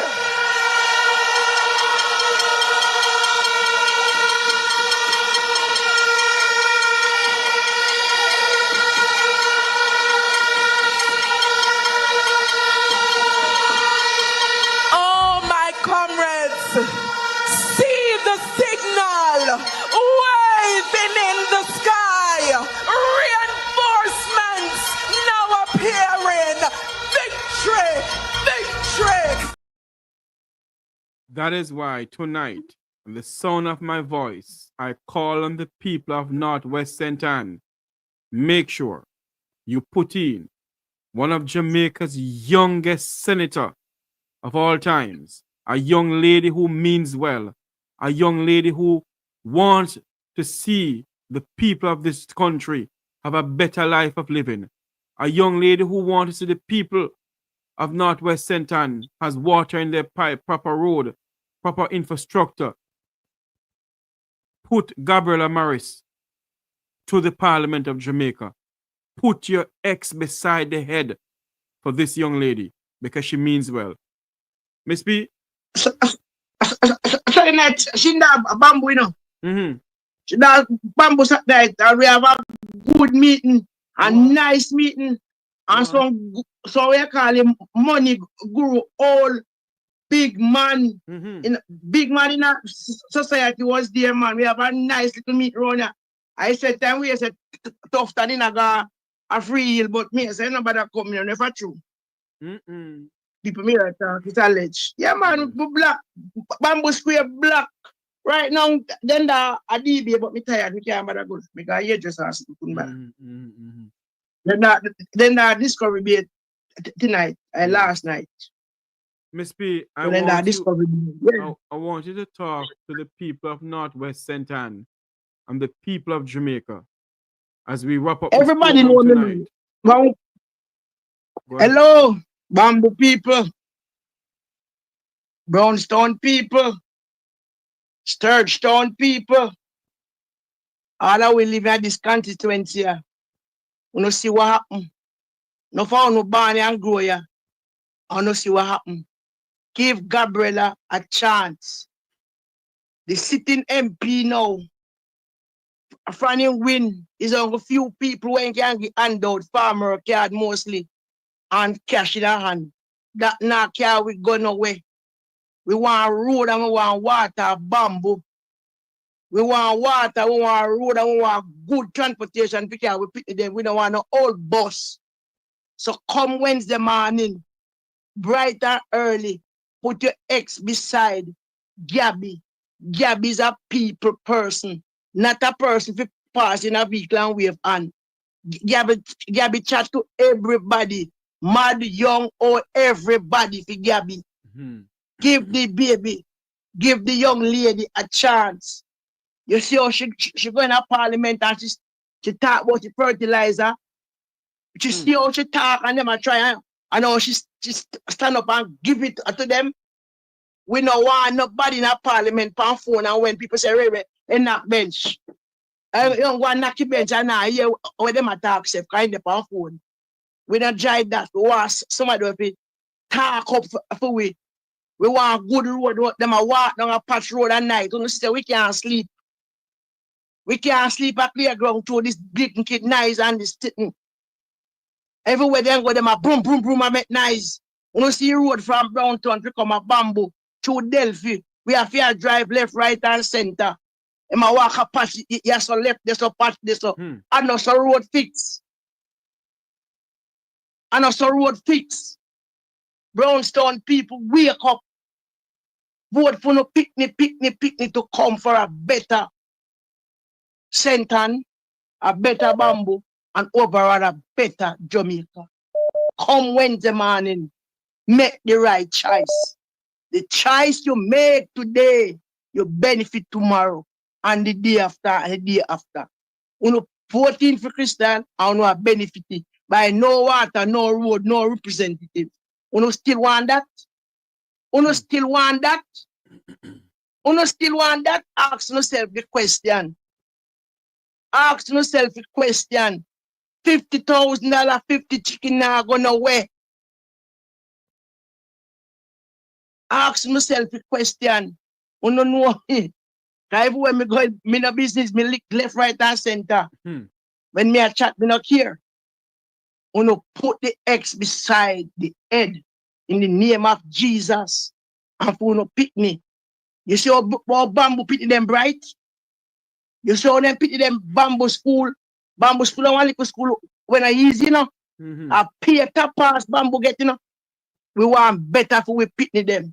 Please, remember Gabby said, up a hilltop, she a got turn it into a training center. Remember she tell we, up a hilltop, we lock up, where rata run up and down in, she a got advocate for it and get it and turn it into a training center. So you can go have evening class, morning class, depends on your schedule. Right? Gabby tell you again about the farming. And plenty of people run a farm, we have to pay a tractor too much. Them are going to put in the thing so we get it, to benefit we sell. So who can go work out can be a farmer and produce. Okay? We want to back we run Robin and in a peace and get a little partner and do what we have to do. People, send Gabriel a parliament with Mark Golden for a better tomorrow. Can't say it, no, we can't break it down no more than that. Right now, up at front court, at nearly $30,000, them I tell me for school fee. What? Yes, 20,000. Me have to go pay for school fee. And plus epaulet no in eye, and the little sit them no in eye. Book no in eye, bag no in eye. Uniform no eye and talk about the lunch money every day. All right. So if you don't want that better tomorrow, do the right thing. Do the right thing. All right. How long me not pay my one school fee yet? I not even go up there. Oh, and I go up till Monday week. I want this election done over and done with and make me know say me wake up. I know say me have a new prime minister. Then we can know where to go. All right, Miss B. Right. Thanks for calling in. Yeah, man. So big up yourself, Jeffrey, and come Wednesday night, we're with the panny here, you know, I'll be calling in. Yes, hey! I will be one of your reporter, giving it live. Yes. From Brownstown sentence. Indeed. Right. All right, Miss B. All right. Thanks very much. Yeah. That's one of our ardent listener, a lady who I have the utmost respect for. I've never got the pleasure of meeting her, but she calls and, you know, you just have to have this love and this respect for Miss B. I want to say thank you all very much for coming on. Thank you all for being a part of this program. Thanks to Senator Lambert Brown. Remember, people, we have the facial cream, the skincare program going. For those who call in, for the program, for those who call in, we are going to we're going to reach back out to you for you to get the products because we have them for sale, and we're going to call you. We're going to call you as soon as the program is finished, either tonight or tomorrow. Let me find the website here that you can go on, and they're going to come on the program here like every other Monday to speak to us some more about the skincare program that people must get involved with it. You can go to hold on there. Let me get this out of here. I'm not seeing it properly. This is the website to go on for the thing. Because it's for your skin, for your face. It's for both men and women. So those who are on with us all along, you can call the number here, and we can speak to you some more about this facial cream program that we have going. You have Kamaya was on along with Tim and that other gentleman there. So come on over So come on, speak to us about this program that we have going. Because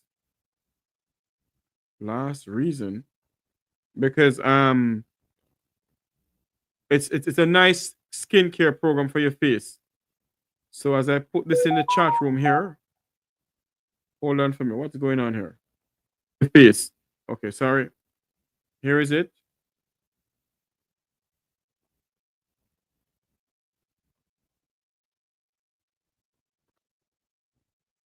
Who is speaking on healthcare? Where is that happening?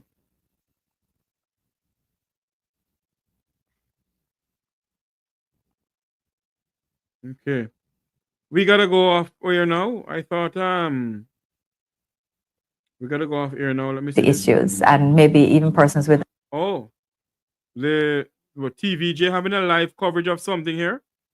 JLP, let's reason. Step 1. Let's take a Rattigan name. I thought Rattigan was the only person who have let's reason Rattigan. Okay. We gotta say good night to everybody. Mr. Rattigan is still on. Whoa, I didn't know that. So this is the website for you to go on about the skincare for your face and everything, both men and women. If you're interested, get in contact with us here at the Mek Wi Talk program, and we can put you on to the persons who are involved in it. I want to say thank you all very much. Thanks to Kamaya, Tim, and others about the skincare program that they have going on, and thanks to Senator Lambert Brown. Thanks to the callers. Thanks to those in the chat room. Remember to like, share, and subscribe to the Mek Wi Talk Jeffrey Tavares YouTube channel.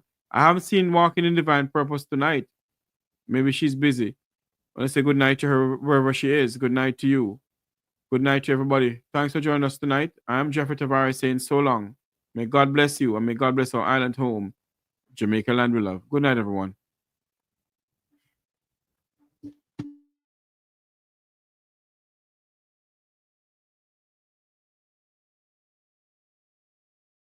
Jamaicans Decide 2025. Join Mek Wi Talk on Wednesday, September 3rd, 2025 for live coverage of Jamaica's election from Negril Point in the west to Moran Point in the east.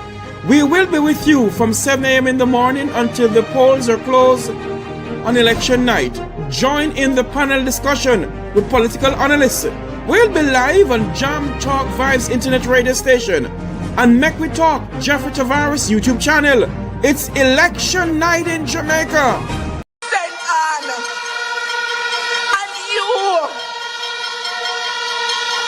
You can trust that when you send me to Parliament, you're not have a bench warmer or a table knocker, but you have a champion who is ready to serve you. And so I do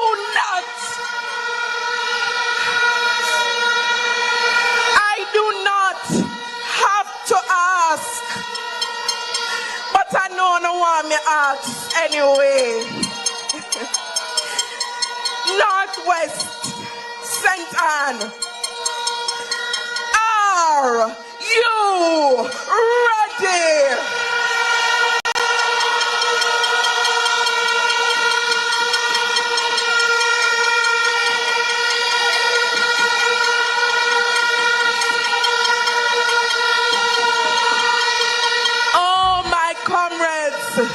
See the signal waving in the sky. Reinforcements now appearing. Victory, victory, victory. Jamaicans Decide 2025. Join Mek Wi Talk on Wednesday, September 3rd, 2025 for live coverage of Jamaica's election from Negril Point in the west to Moran Point in the east. We will be with you from 7 a.m. in the morning until the polls are closed on election night. Join in the panel discussion with political analysts. We'll be live on Jam Talk Vibes Internet Radio Station and Mek Wi Talk Jeffrey Tavares YouTube channel. It's election night in Jamaica.